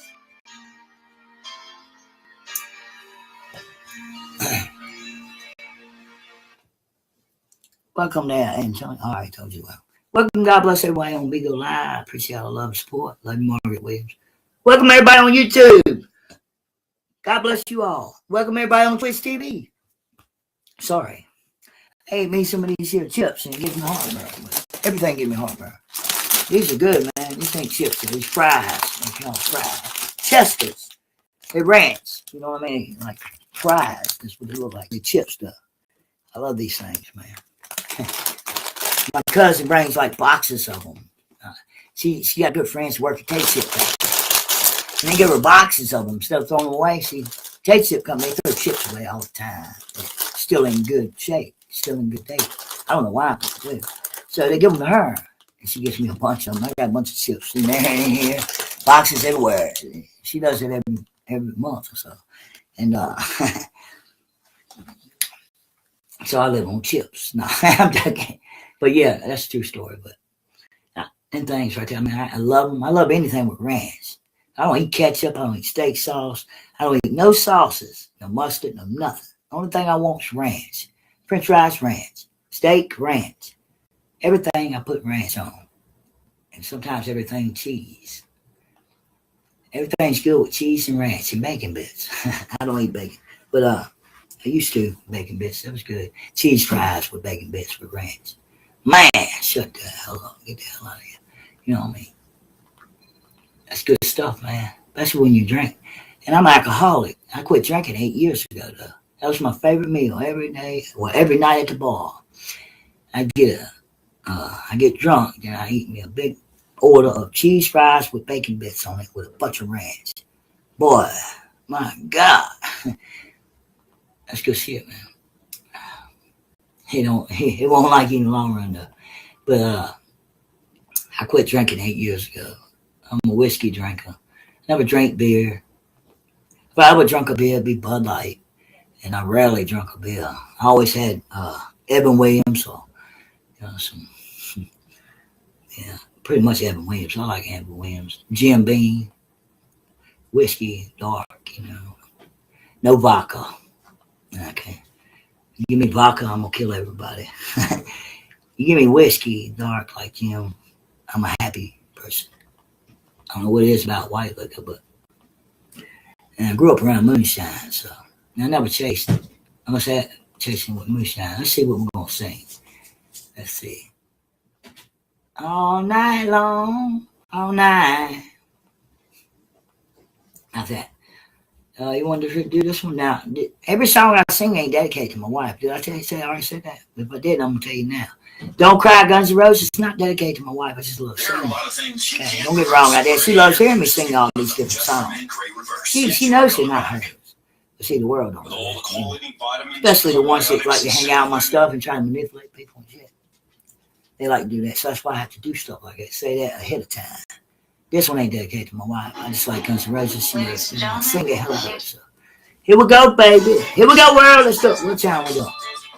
Okay. Capital M-U-S-I-S-I, first word. Then karaoke, second word. Capitalize the K. You see? I can't say that. Don't Cry, Guns N' Roses. Let's go. Yeah. You sissy. Huh. Oh, yeah, I was going to give me something to drink. I'll wait after this. Might put y'all up there in a minute. All right, go give me something to drink. Show you my studio. Thanks.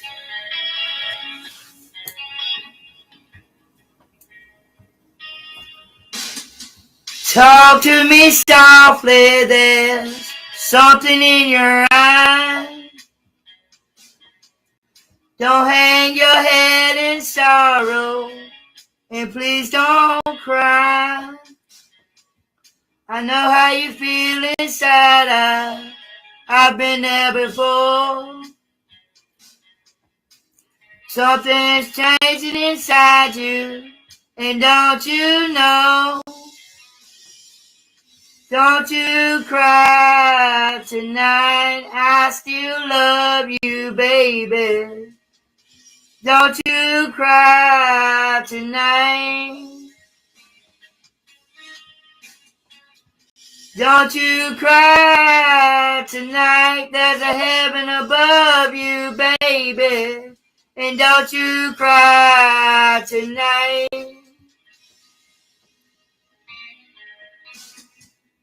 Give me a whisper and give me a sign. Give me a kiss before you tell me goodbye. Don't you take it so hard now, and please don't take it so bad. I'll still be thinking of you and the times we had, baby. And don't you cry tonight.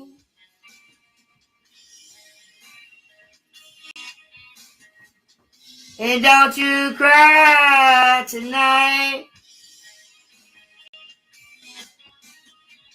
Don't you cry tonight. There's a heaven above you, baby. And don't you cry tonight.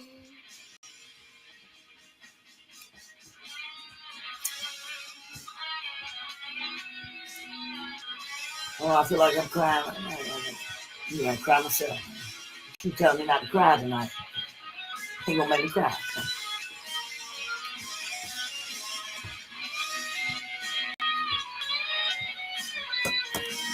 My baby, she gonna play, blow my feet. I can't play for you. And please remember that I never lied. Oh, and please remember how I felt inside now, honey. You gotta make it your way, but you'll be alright now, sugar. You'll feel better tomorrow. Come the morning light now, baby.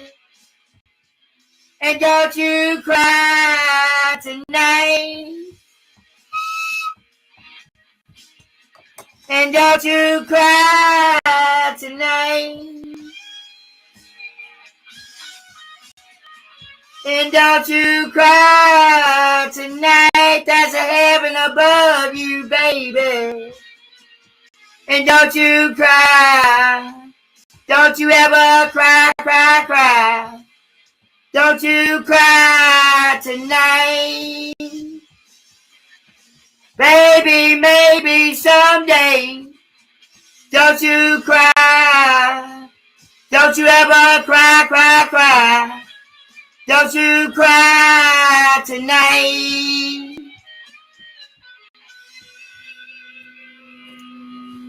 All right, I'm gonna go cry. I'll be right back.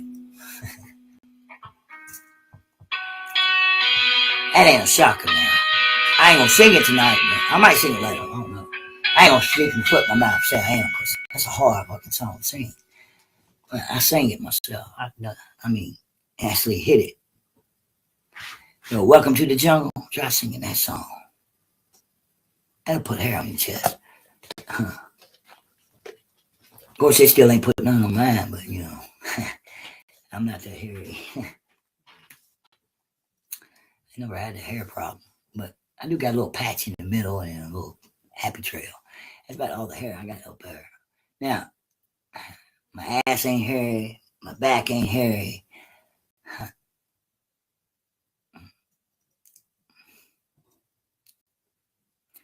I guess my father, Yahweh, God, he didn't want to cover up all my beauty with all that hair, you know what I mean? Yeah. I'm perfected from here to toe, you feel me? Go big or go home, you know what I mean?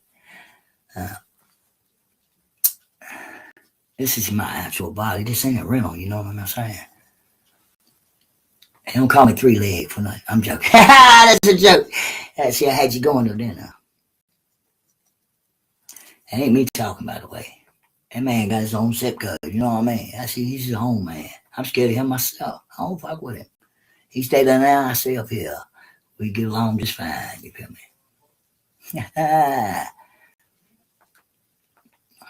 He don't bother me, I don't bother him, you know what I'm saying? He chills out down there on his bean bag, and I sit up here chilling. Soldier on a bean bag. Shut up, Josh. Forgive me, Father Yahweh. I know that was a little too much for him. I know. Hell, no, I want too much for him. I'm joking, man. I'm being smart. He's don't let these big old fool you. They wild, man. They like me though. See, they don't hate me. They actually like me. They're not the enemy. I fit in on Big OC, not because it's a dating site, because I got a wife. No, just because I'm me. A lot of big O's, they real. They're them. They don't put masks on. They don't get all set up proper and speak like this right here. Did I say something wrong? Have a script. Baby, write me a script, boy, so I know what to fucking say. You know what I mean? We just speak, you feel me? Take it as it comes. Hey, baby, which one of these you want me to sing? There's a lot of them up there. I ain't sung in a long time. See, I can't pick. You know what I mean? I'm getting tired of picking these songs. Somebody gonna have to start picking these for me. You feel me? Goodbye, Yellow Brick Road. Let's do it. No, I'm picking. Go for it. I like a lot of these songs, but I can't. See, when you give me a bunch of songs that I love, it's hard for me to pick one. You feel me? I have to go down. I can't pick one. That sucks. I want to sing them all, you know what I mean? But I'm joking. Let's see, let's find a song real quick. I gotta give me something to drink. I'm gonna put it on a song. I'm gonna run, give me it's like 5 seconds. Give me some more Kool-Aid tea, whatever the hell is in there. But yeah, and this is the South, so you might as well call our tea a cup of fucking sugar. A cup of diabetes. You know what I mean? Yeah, 2 cups of sugar a gallon. Let this sit for about 2 days. And that put hair on your chest too. And put you right in the hospital in diabetes shock. Yeah. That's how they drink tea down here. I don't know what the hell. Man, that killed me. I like it. I like sweet tea. Anyway, I never tried hot tea, you know. I don't even like hot coffee. I'm a cold coffee drinker myself. I'm more of a frappuccino kind of guy. Now, when I was a little kid, that's all I drank was hot coffee at breakfast time with my grandmother, because she used to let me have coffee when I was a little kid. So I put a lot of creamer in it, a lot of sugar. And at 6 years old, I was drinking coffee every morning. You know, I'm like, damn, man. Didn't grow a mustache, you know. Got the 5 tattoos by the time I was 7. I'm joking. That's a little much. I'm just picking now. You can laugh. But the coffee thing, I'm being serious. Yeah. Yeah. There are no nurses gathered around. I heard them say, better leave this one alone. What was it? Bad to the bone. Send me an angel. That's the one we're going to sing right there. I know my baby likes to hear me sing that. I love it singing. Scorpions singers of this. It's called Send Me an Angel. It's on CZ, West. 2 capital Z's, C is in zebra, then ANG, karaoke channel. Capitalize all karaoke.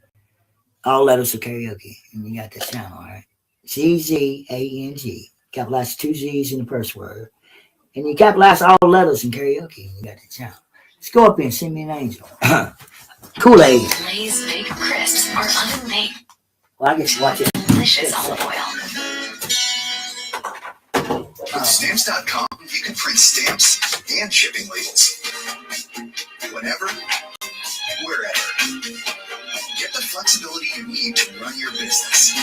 Start your risk-free trial today at Stamps.com.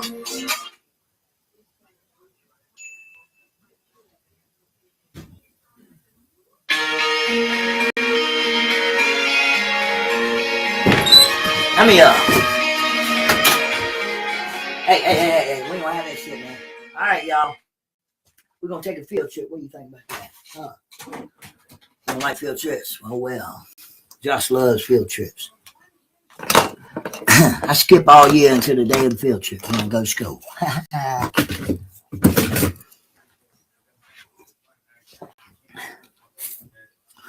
That's some good Kool-Aid. What the hell is it? Pink lemonade. That's what it tastes like that.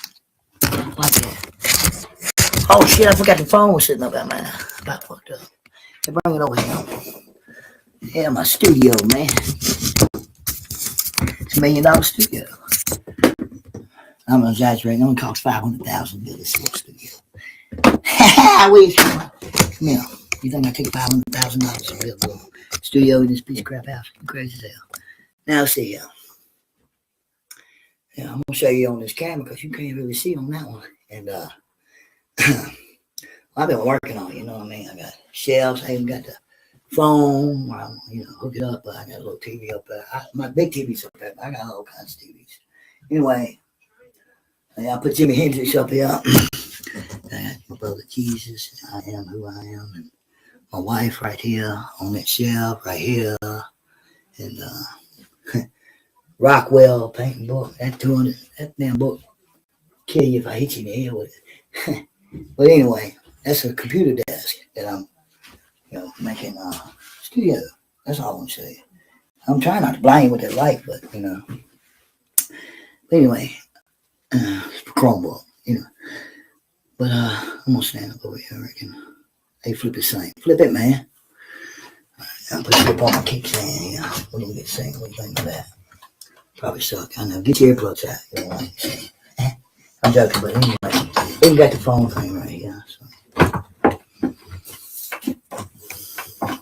See, I can actually sit down and sing to you. Won't know what I'm saying. I'm lazy.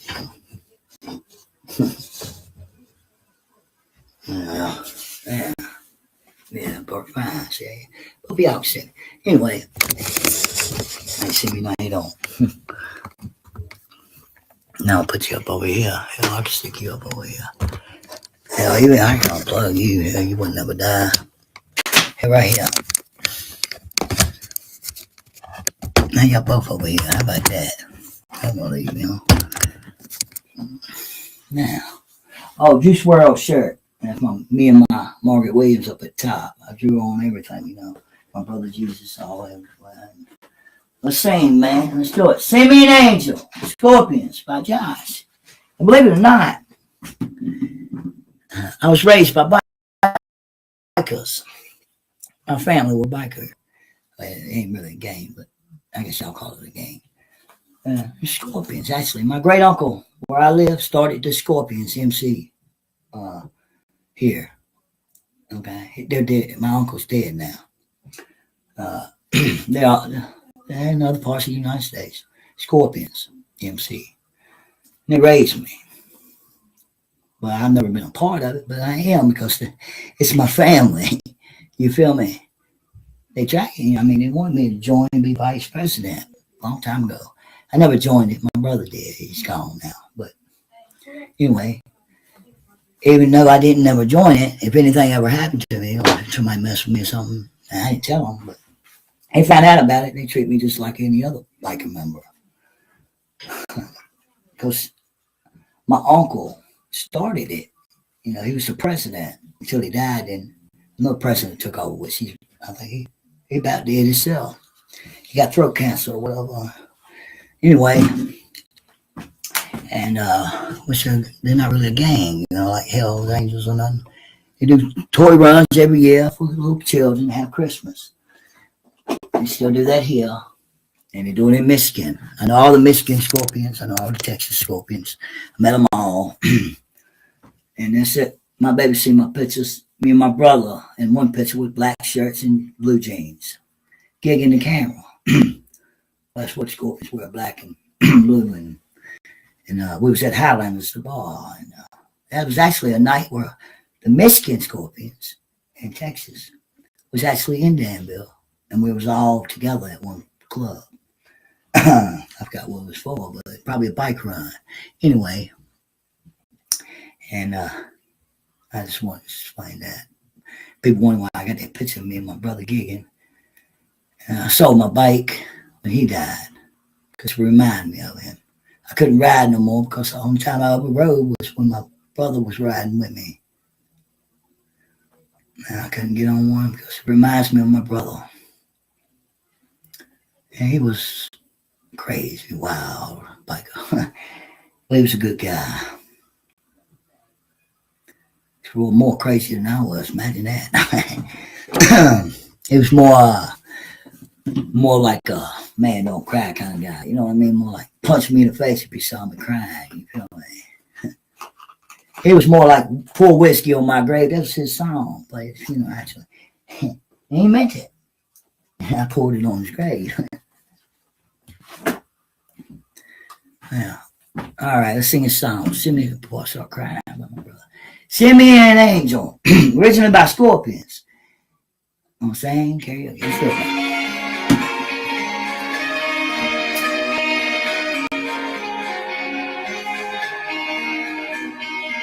I never wore a helmet when I rode my bike. I love the highway motorcycle.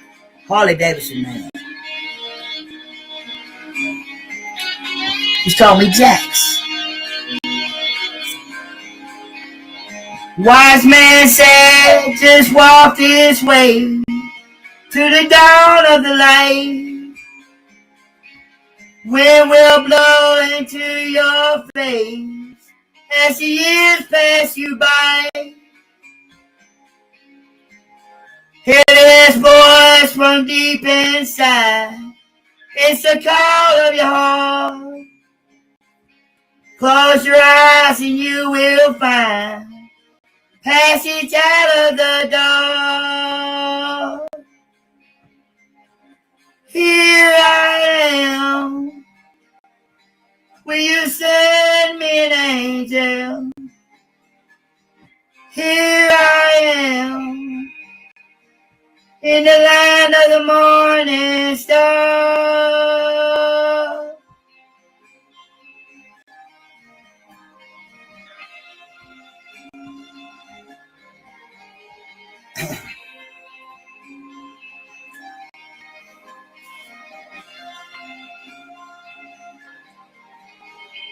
Wise man said, just find your place in the eye of the storm. Seek the roses along the way. Just beware of the thorn. Here I am. Will you send me an angel? Here I am. In the land of the morning star.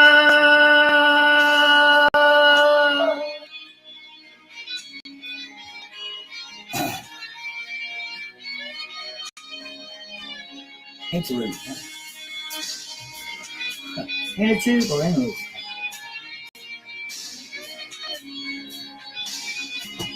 Wise man said, just raise your hand and reach out for the spell.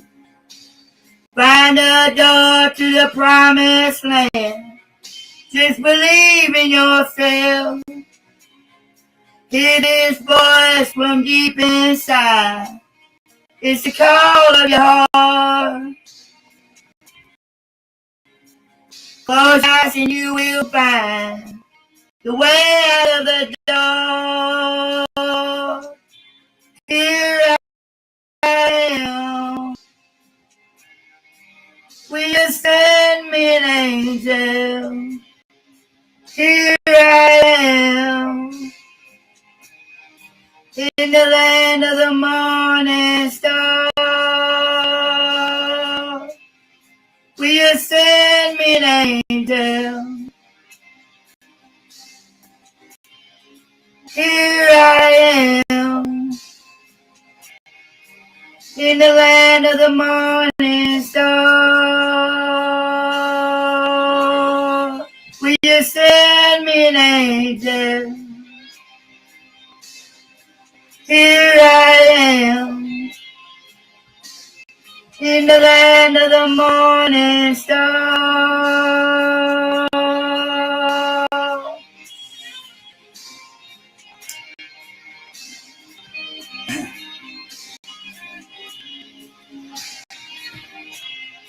Love you, Margaret Williams. Love you, baby girl. In the land of the morning star. I put that in there.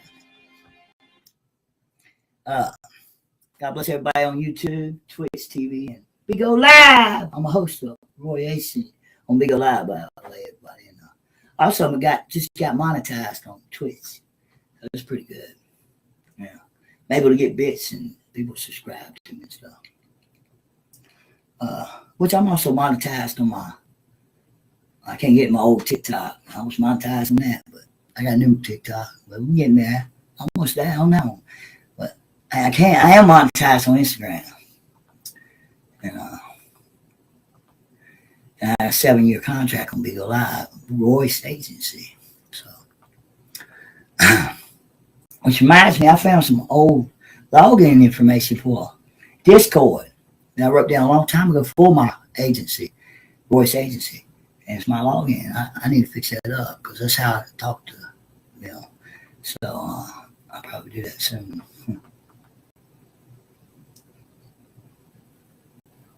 It's bad news for the criminals on my stuff stealing from me. Because they ain't able to steal from me no more. I hope not, anyway. But anyway, I don't care. I mean, it's just dust they stealing anyway. But still, that's the point.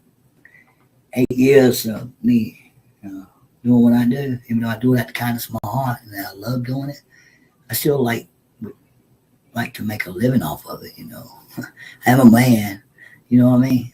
I done earned my way, but people keep stealing my earnings.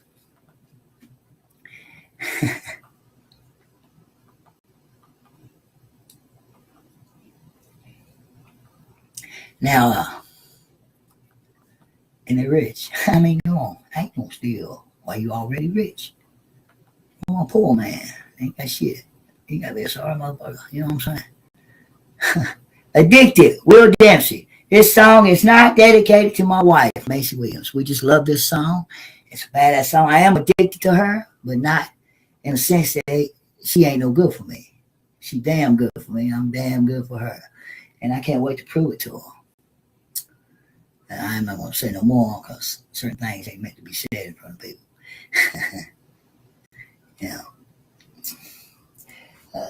You already hate me enough. You don't want to hear about that. You don't want to hear more. You know what I mean? I wrote the book on Guru. You know what I mean? Sex Guru. Now, let me tell you something. I am Romeo. I am Juliet. I am Casanova.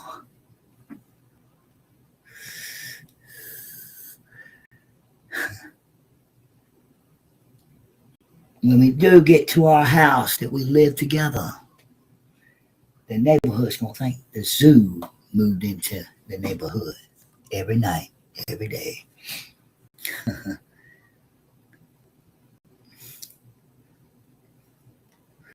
We ain't going to be doing nothing else. We're going to play Twister every day night, you know what I mean? Twister. I used to play a game when I was a little kid, man. Twister. Ain't that what's called, that Twister? I know why I thought of that. It's because I seen my baby in a picture playing Twister. I forgot what picture that was. Anyway, I like the picture because it looked like, it looked like my kind of thing. Because my daughters called me a hippie. It looked like a hippie kind of picture.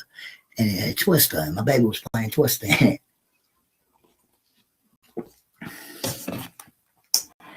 But here we go. Let's do it. What channel is it? Upside down question mark, capital C is in cat, A-R-A, space, lowercase o, space, Q-U-E. Question mark.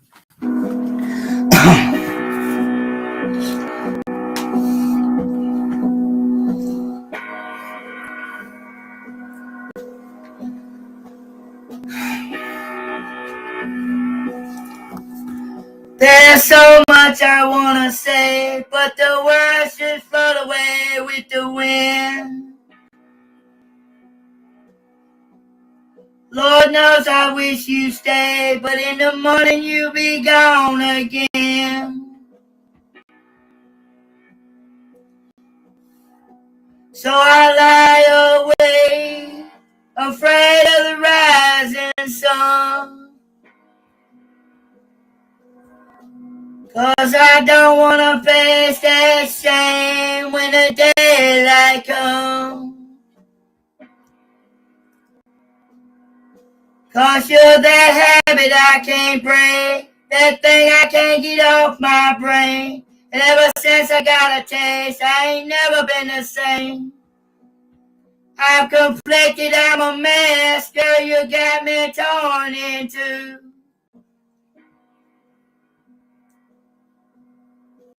And it's like morphine in my veins, the only thing that kills the pain. When the whiskey doesn't work, you're my shot of Novocaine. I'm addicted, I confess, girl, my favorite drug is you.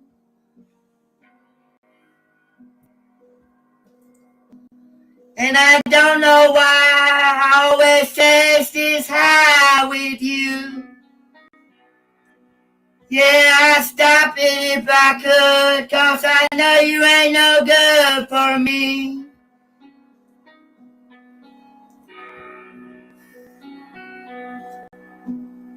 But then I find myself calling you over again. Father, help me, 'cause I know I'm about to sin.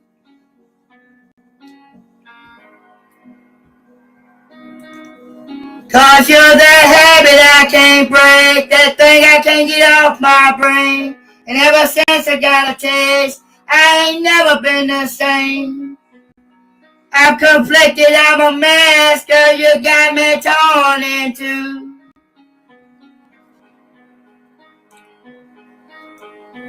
And it's like morphine in my veins, the only thing that kills the pain. When the whiskey doesn't work, you're my shot of Novocaine. I'm addicted, I confess, girl, my favorite drug is you.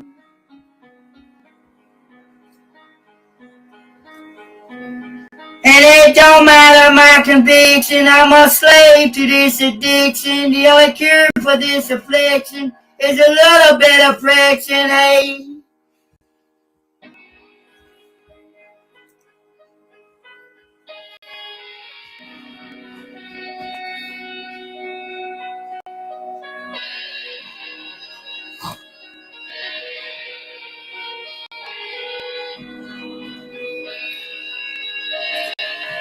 Cause you're the habit I can't break, that thing I can't get off my brain. And ever since I got a taste, I ain't never been the same. I'm addicted, I confess, girl, my favorite drug is you. I'm addicted, I confess, I just can't get enough of you. Ow. I sing what I want to. Hey, I want to. Let's do it. I ain't singing right now. I love that Nirvana song. I won't sing it. I'm gonna give it a day break, I guess. I do it sometimes. I get tired of singing. See, I can't sing it. I ain't singing it. Let's see here. And the A-Team, Ed Sheeran. Now I learned all these Ed Sheeran songs from my wife, Maisie Williams.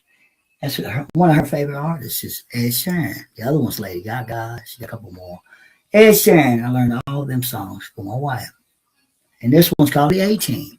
So I'm going to sing it for her and for everybody. This is not dedicated to her. She just loves Ed Sheeran, and I learned all Ed Sheeran songs for her. And I have fun singing them. Some of them aren't dedicated to her, but this one ain't. Sing King. You'll know why I want to hear the lyrics.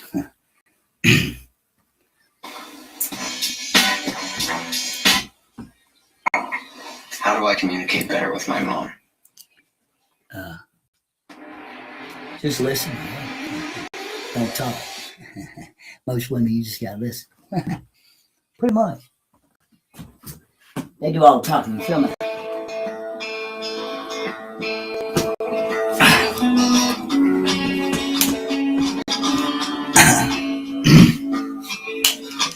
White lips, pale face, breathing in snowflakes, burnt lungs, sour taste. Lights gone, days in, struggling to pay rent, long nights, strange men. And they say she's in the class A team, stuck in her daydream. Been this way since 18, but lately her face seems slowly sinking, wasting, crumbling like pastries. And they scream, the worst things in life come free to us, 'cause we're just under the upper hand. And go mad for a couple grams. And she don't want to go outside tonight. And in a pipe she flies to the motherland, but sells love to another man. It's too cold outside for angels to fly, angels to fly.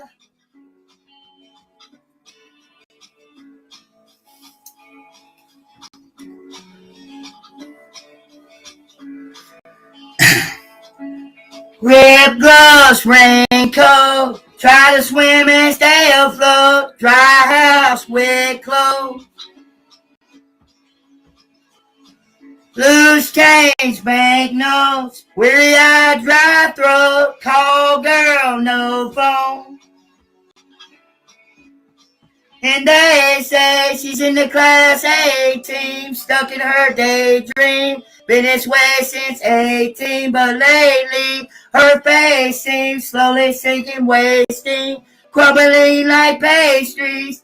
And they scream, we're all just under the upper hand. Go man for a couple grams.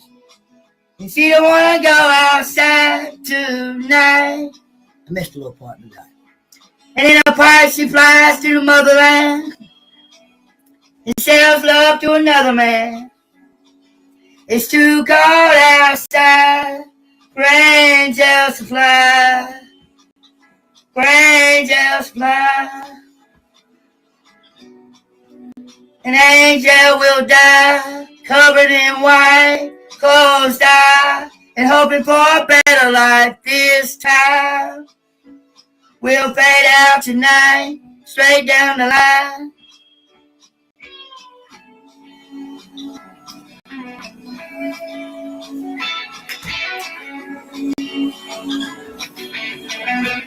And they say she's in the class A team, stuck in her daydream. Been this way since 18, but lately her face seems slowly sinking, wasting, crumbling like pastries. And they scream, the worst things in life come free to us, 'cause we're all on the upper hand. Go mad for a couple grams, and we don't want to go outside tonight. And in a pipe we fly to the motherland, or sell love to another man. It's too cold outside for angels to fly, angels to fly, angel fly, to fly, fly, for angels to fly, to fly, to fly, angels to die. Ain't no baby girl. I missed a little part at the beginning. I got carried away, but anyway, I knew it was there. I don't mind making mistakes. How would you feel? Another Ed Sheeran song learned just for her. This one is dedicated to my wife, Maisie Williams. How would you feel, Ed Sheeran? It's on the Ed Kara channel. Capital E, lowercase D, capital K-A-R-A. Put them together, Ed Kara. How would you feel? Dedicated to my wife. Gray hair used to be one of them. Now there's Just for Men Gray Reverse, a daily serum that tells your hair to start making color again, with best results in about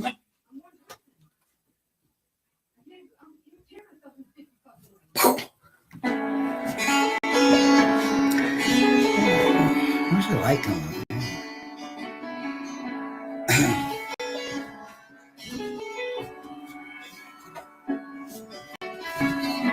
You are the one, girl, and you know that it's true.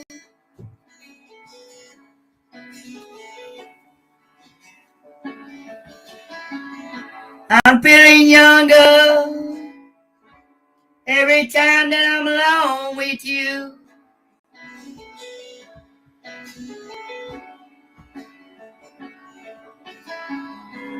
When we were sitting in a parked car, stealing kisses in our front yard, we got questions we shouldn't have asked, but how would you feel if I told you I loved you? That's just something that I want to do. I'll be taking my time, spending my life, falling deeper in love with Margaret Williams. Tell me that you love me too.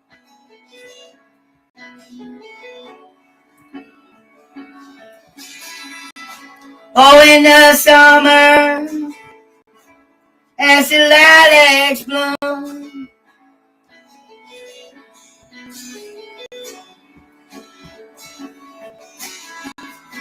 love flows deeper than a river, every moment that I spend with you.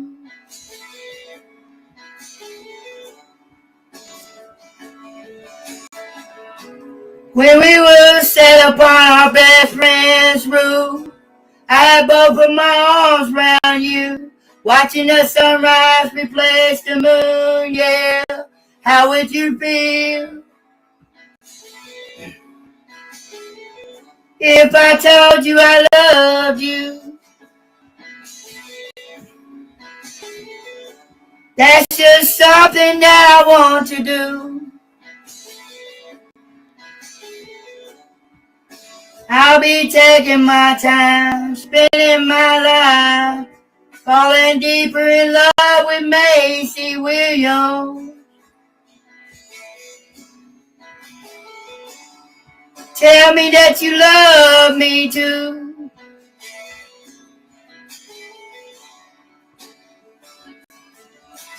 Oh,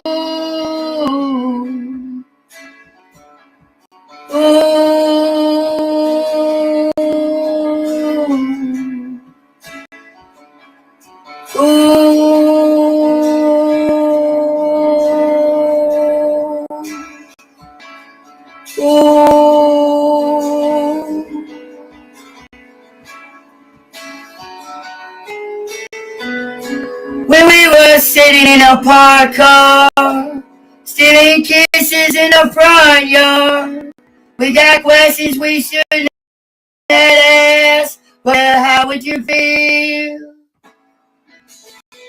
if I told you I loved you?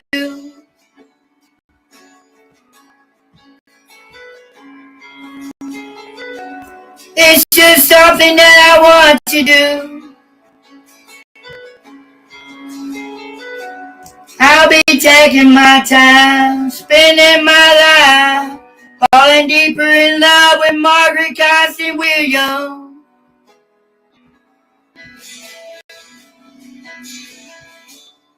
So tell me that you love me too. Tell me that you love me too. Na na na na na na. Tell me that you love me too. I go back.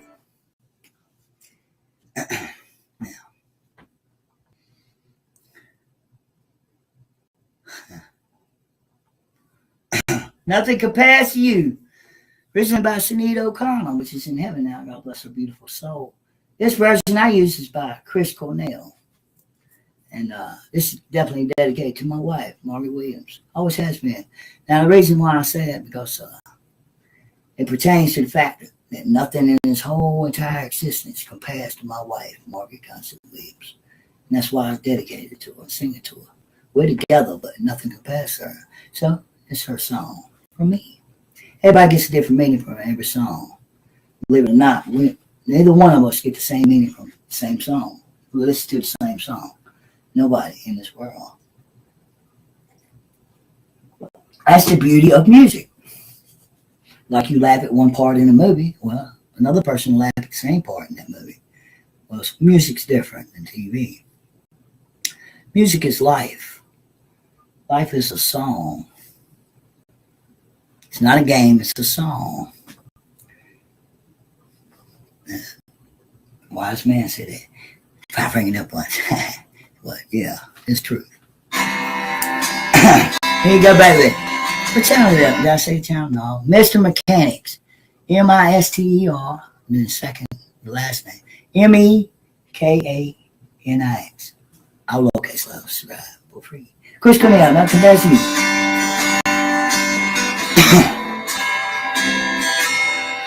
Come on, class.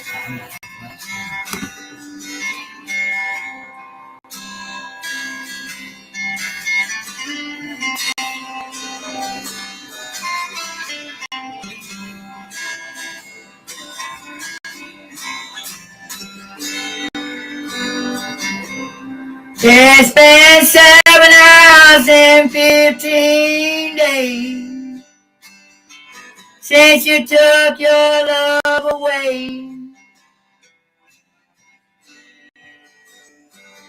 I go out all night and sleep all day since you took your love away.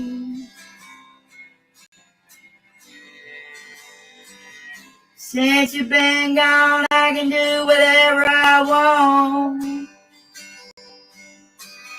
I can see whomever I choose.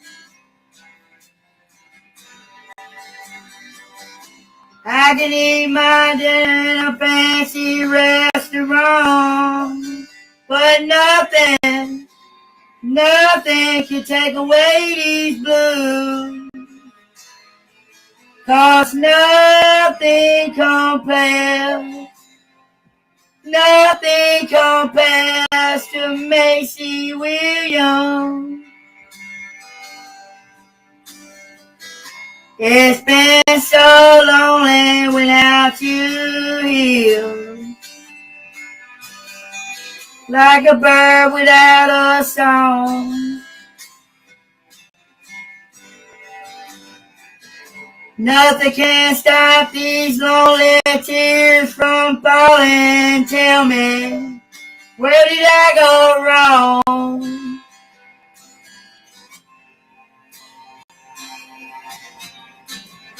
I can throw my arms around you, girl, I choose, but it just reminds me of you.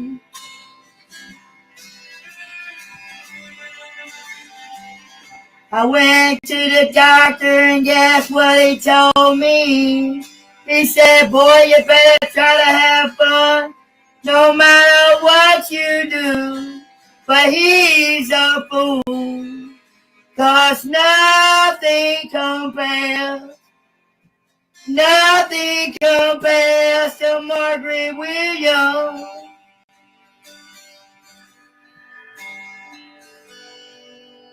All the flowers that you planted, mama, in your backyard,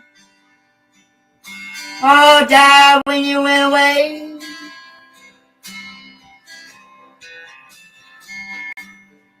And I know that living with me, baby, is sometimes hard, but I'm willing to give it another try.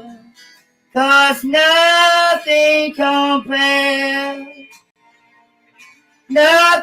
compares to Maisie Williams. Nothing compares Nothing compares to your star, to Margaret Casting Williams, to my beautiful butterfly.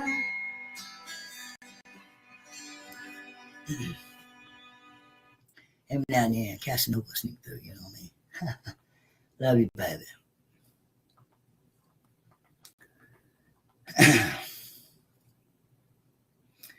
I am the highway. I am not sure. I won't sing it. I'm just teasing. I ain't teasing. I'm singing it. One day.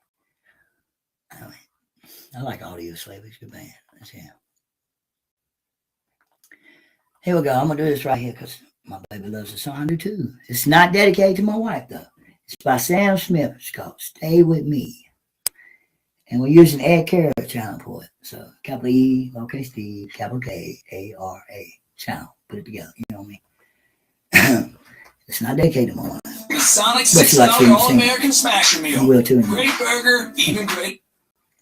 Sonic, man. Get your food on rollerblades. Hey. I used to love skating when I was a kid. That's what I loved when I was a child. Going to Skate Town. I'm 40 now, but they're still around, you know. Skate Town. I love speed skates, not rollerblade stuff. And I was part of the speed team, man. They still got speed teams.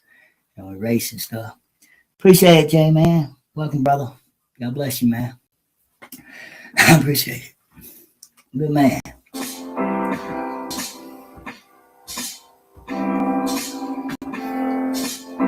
Appreciate it, brother. Appreciate you, Jay, man.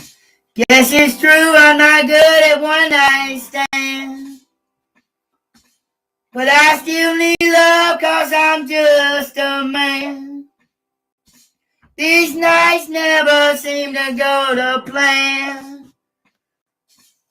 I don't want you to leave, will you hold my hand? Or won't you stay with me? Cause you're all that I need.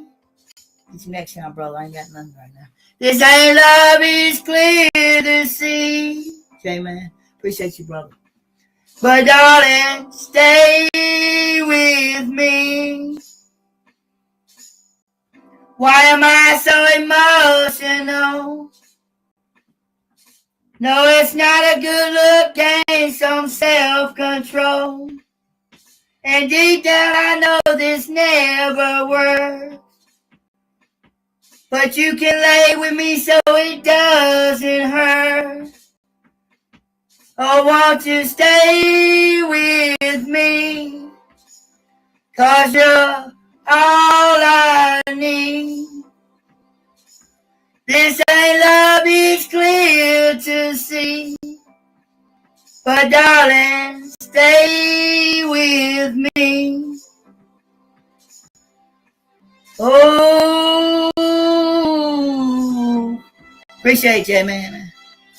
You cool, brother.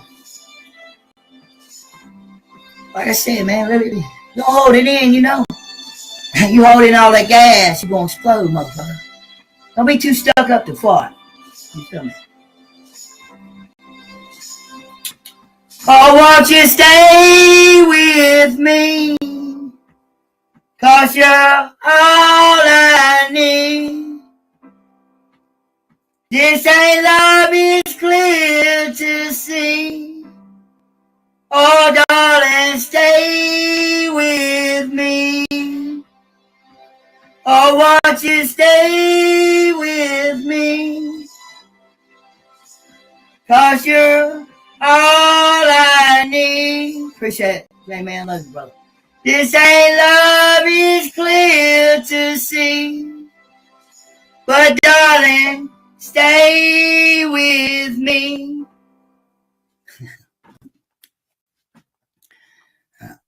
Like I said, you know, most people that got their nose up in the clouds, it's because they've been holding them parts all their life. And they're about to explode. They had no choice but to look up. You feel me? You know something funny? Try this. It's funny, but forgive me, Father, for telling these people this, but you go down a grocery aisle, right? You're the only one on the aisle. You feel a bubbly coming on. I mean, silent but deadly. Let that sucker off and get out the aisle and just wait for the first person to come down through the aisle. And first, funniest thing you ever see is when they run right into your fart.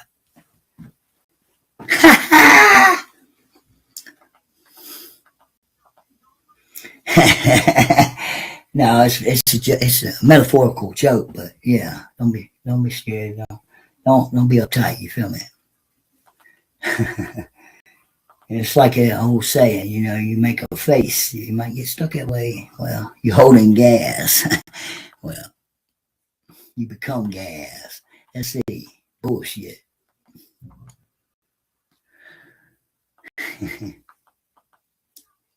Oh man, just live life. Let loose. Stop being so serious.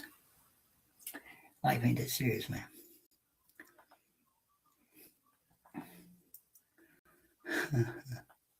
You know where serious people go? It's not heaven. Learn how to laugh. Cut loose, man.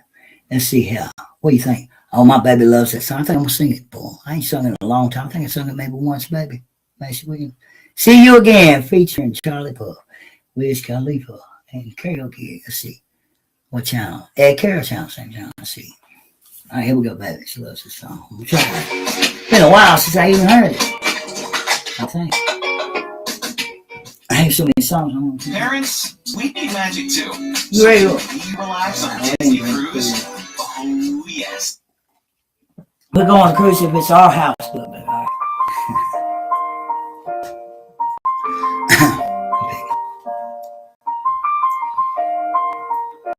It's been a long day without you, my friend, and I'll tell you all about it when I see you again.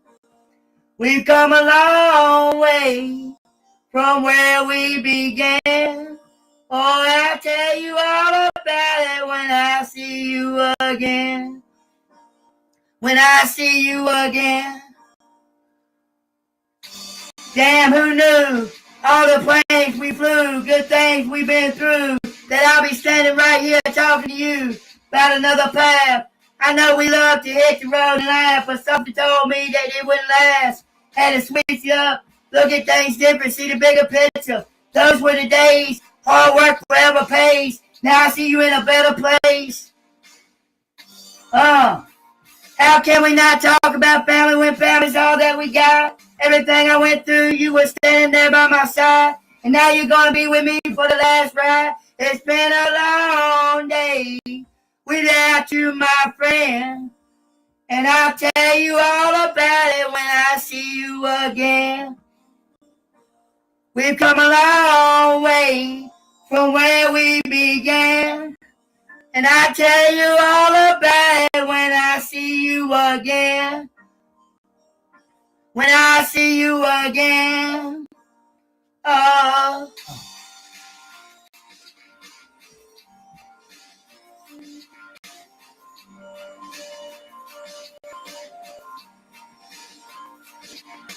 Yeah. First you both go out your way and the vibe is feeling strong, and what's small turn to a friendship, and a friendship turn to a bond, and that bond will never be broken. Your love will never get lost. And when brotherhood comes first, then the line will never be crossed. Established it on our own. When that line had to be drawn, and that line is what we reach. So remember me when I'm gone. How can we not talk about family when family's all that we got? Everything I went through, you were standing there by my side. And now you're going to be with me for the last ride. So let the light guide your way, yeah.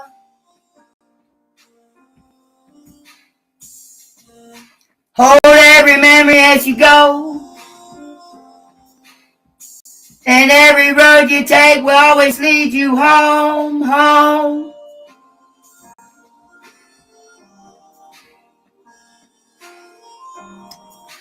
It's been a long day without you, my friend. And I'll tell you all about it when I see you again. We've come a long way from where we began. Oh, I'll tell you all about it when I see you again. When I see you again. Yeah, yeah. I don't do that part. Yeah, bud. When I see you again, see you again.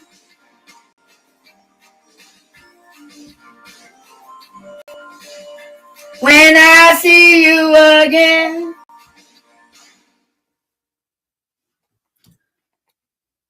Hey, baby. Guess what? I don't know, you tell me. Anyway, put the brain stuff on that thing. Something wrong with that. No, you see good. Checking my Chromebook camera out over here, man. Hey. What you want me to sing? Let's see. I'll do another one. Why not? One's never enough, and, you know, it's always one more. I'm going to sing one song I rarely sing, you know, so I'm thinking of one now. Some older songs probably I ain't sung in a while. Let's see. I ain't sung that in a while. Chandelier by Sia. I sing her music. I like Sia a whole lot. My wife does too, Maisie Williams. Sia. I ain't done that in a while, actually. 7 years or 1,000 years, Christina Perry. My baby loves both of them songs, and especially 1,000 years. That's our song. So I'm gonna do that one. Christina Perry, 1,000 years of her Maisie Williams' favorite movie, Twilight. Let's do it, baby. It's not an all-time favorite movie, but it is one of her favorite movies. You ready, baby? Let's do it. 1,000 years, Christina Perry, using Dr. Capital D-R, period, SHENANIGANS. Channel on YouTube. I hit the wrong one. Damn, I'm stupid. I'm gonna type it in now. I ain't stupid. I just hit select instead of over and then select, you know. Thought it was already on there, you know what I mean? But you could be your world's worst enemy, you feel me? And think it's somebody else, but you the whole time whooping your own ass. I've been whooping my ass for years, man. I'm getting tired of it. My baby tries to stop the fight all the time. But, you know, it's kind of hard when we ain't in the same house, so she knows that. And when we in the same house, she could stop the fight. She can stop me from whooping my own ass. Definitely. Because I wouldn't even think about whooping my own ass. And that's about all I'm going to say about it. Now, man, now I'm going to get sad thinking about that. Because, you know, 8 years I've held in all this passion in me. When I do get my hands on that girl right there,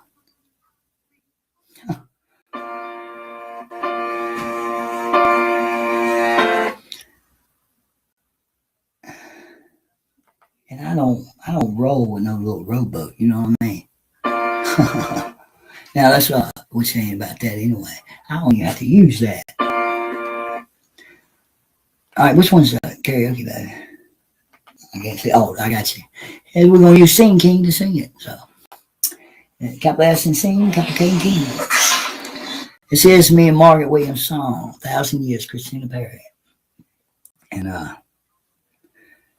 you know, it's hard to get to Paris in a rowboat, man. You gotta get you a Titanic. You feel me?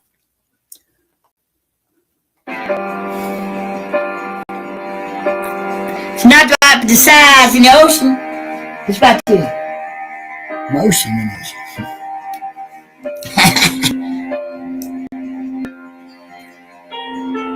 Heart beats fast, colors and promises. How to be brave? How can I love when I'm afraid to fall? But watching you stand alone, all of my down suddenly goes away somehow. One step closer.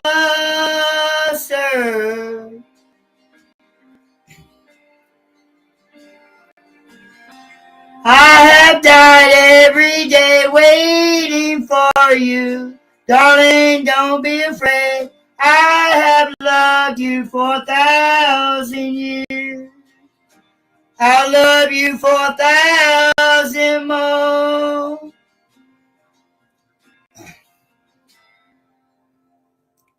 Time stands still, beauty in all she is. I will be brave. I will not let anything take away what's standing in front of me. Every breath, every hour has come to this. One step closer.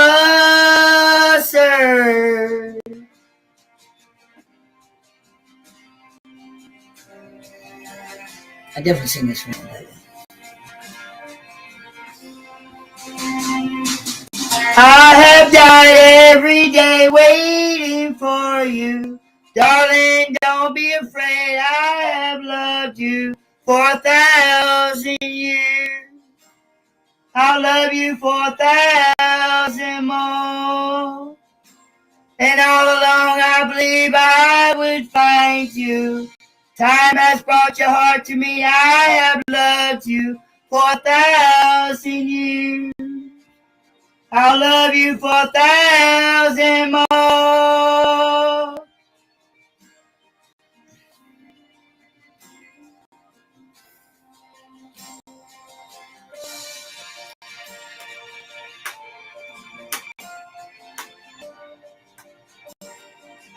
Instrumental.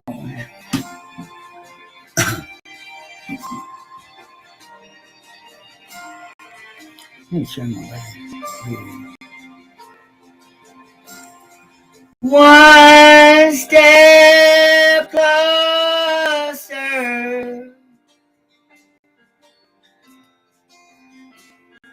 One step closer.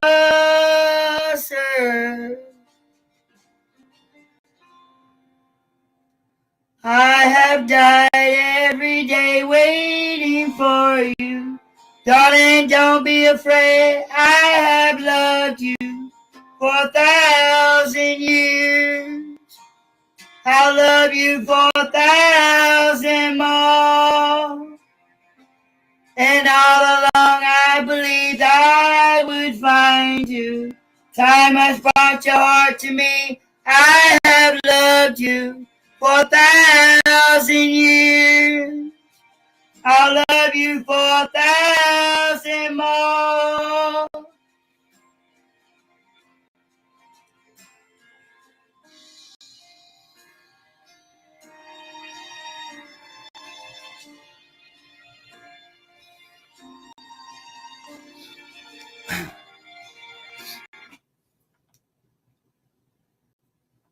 What is it? My Little Pony. I ain't gonna sing it, but My Little Pony. Ride it. All right, here we go, baby. You ready? You want me to do a rap song? What is it? I don't think you can handle it tonight.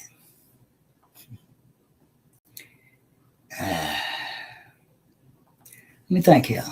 Oh, let me think of a rap song. You want me to do Easy-E? Who you want me to do better?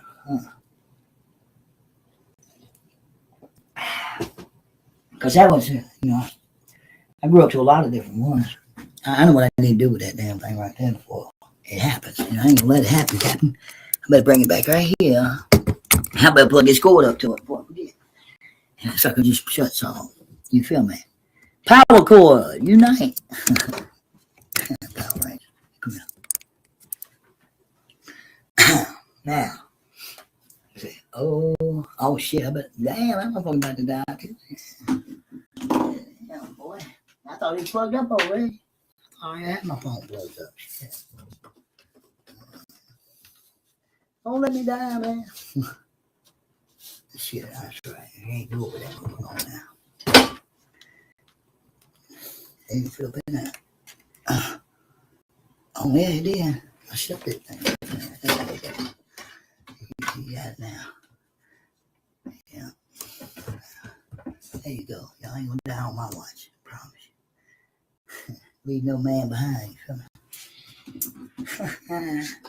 Right there. Stay. All right, we ready. We all powered up. Let's do it. I'm gonna sing this beautiful fast song for my beautiful baby. It's kind of like a rap song, you know what I mean? It's Sia, capital S-I-E. Me and my wife Maisie Williams love this artist, this singer. And so the name of the song is Unstoppable. It's actually my wife's song, dedicated to her. And it is her song. I'll stop. Unstoppable Sia, and I'll sing it to her. Well, I used to all the time. Been a while since I sung it, ain't it, baby? So sing King, capital S and sing, capital K and King. Let's do it, baby. What do I have today? Just that therapy. Yeah, I might do titanium. I don't know yet. I'll think about it. Maybe after break. I hate it. I just want to stay up late and hang out with my friends. So, keep it? It's a movie actress. Smart. Doing an Amazon commercial. That's a movie actress. I just can't remember my name.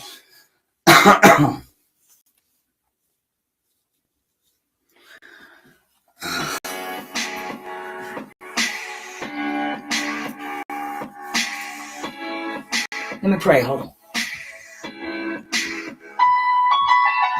All smiles, I know what it takes to fool this town. And I'll do it till the sun goes down and all through the nighttime. Oh yeah, I tell you what you wanna hear. Leave my sunglasses on while I shed a tear. It's never the right time. Yeah. I put my arm on, show you how strong I am.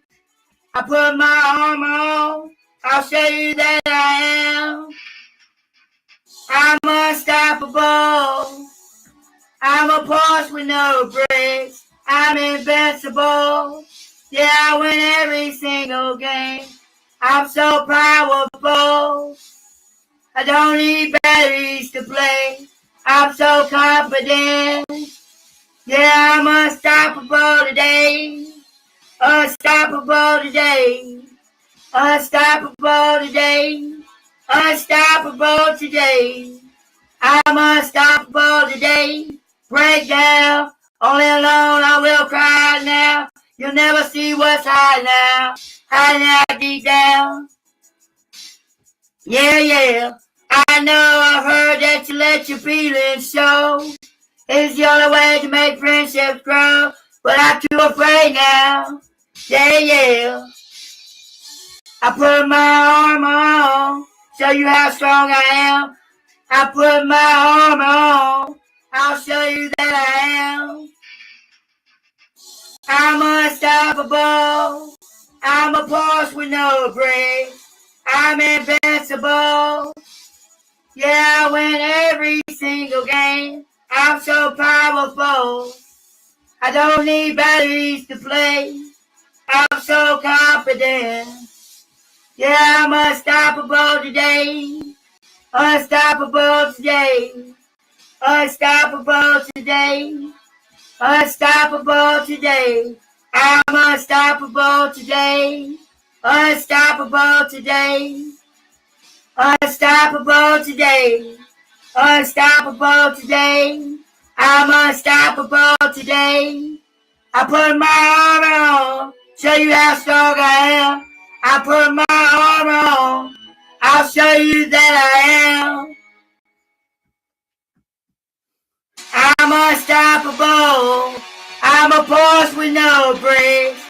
I'm invincible. Yeah, I win every single game. I'm so powerful. I don't need batteries to play. I'm so confident. I'm unstoppable today. Unstoppable today.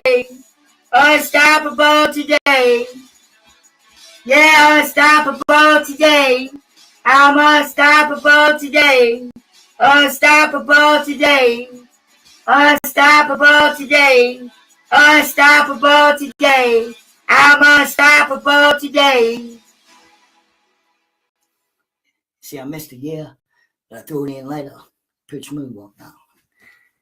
Here you go, baby girl, just for you, my beautiful wife. Man, I swear. I do one more, baby. I'm gonna take a break. All right. Hell yeah, I'm taking a break, man.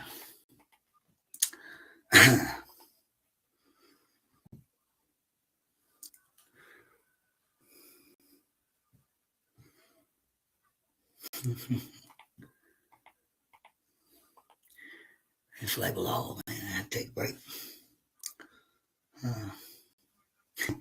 Let's do that one, baby. All right, here we go. Dance Monkey. I love this song. My wife definitely loves it. I love it too. Lots of people love it. Tones and I's original singers. It's called Dance Monkey. It's on Sing King Karaoke Channel. It's on Sing King. Can we ask and sing? Can we King King? No karaoke in the name. Okay. Just Sing King.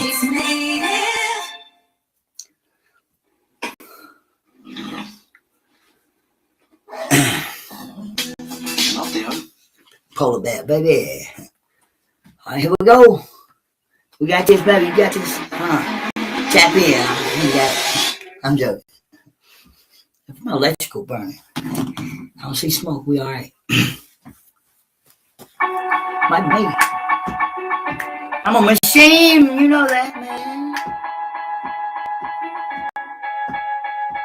They say, oh my God, I see the way you shine. Take your hand, my dear, and place them both in mine. You know you stopped me, dear, when I was passing by. And now I beg to see you dance just one more time. Ooh, I see you every time. And oh my, I like your style. You made me wanna cry. And now I beg to see you dance just one more time. So I say, dance for me, dance for me, dance for me, oh, oh. I never seen anybody do the things you do before. They say, move for me, move for me, move for me, hey. And when you're done, I'll make you do it all again. I said, oh my God, I see you walking by. Take my hands, my dear, and look me in my eyes. Just like a monkey, I've been dancing my whole life. But you just beg to see me dance just one more time. Oh, I see you every time. And oh my, I like your style. You make me wanna cry. And now I beg to see you dance just one more time. They say, dance for me, dance for me, dance for me, oh. I never seen anybody do the things you do before. They say, move for me, move for me, move for me, hey. And when you're done, I'll make you do it all again. They say, dance for me, dance for me, dance for me, oh. Whoa, I never seen anybody do the things you do before. They say, move for me, move for me, move for me, hey. And when you're done, I'll make you do it all again. Oh, ooh, whoa, whoa, ooh, ooh, I want you. They say, dance for me, dance for me, dance for me, oh. I never seen anybody do the things you do before. They say, move for me, move for me, move for me, hey. And when you're done, I'll make you do it all again. They say, dance for me, dance for me, dance for me, oh.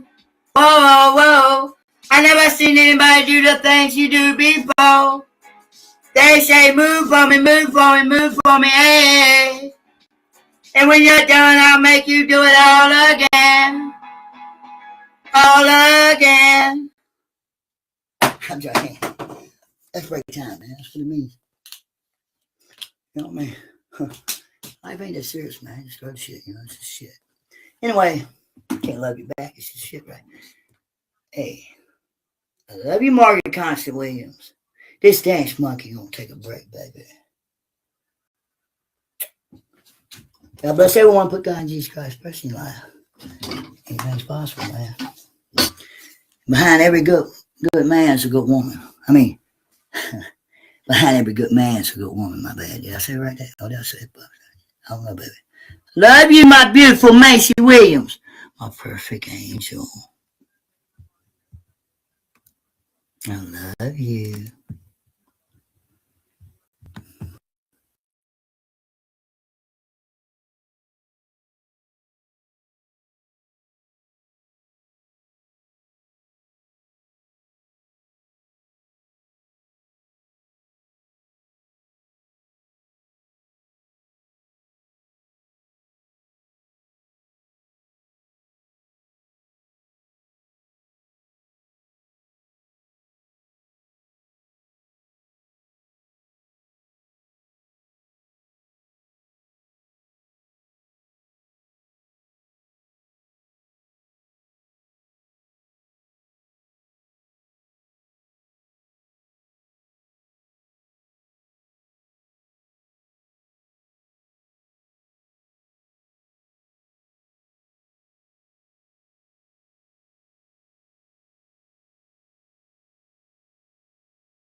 I'm just going to shut this down. We're going to restart back up, okay? Since it's already at 5 hours, I think it's a smart move to shut this down, you feel me? I'm going to push our luck and start a brand new one. New data and fresh feed, you feel me? God bless all of you. Right back. To see you dance just one more time. Oh, see you.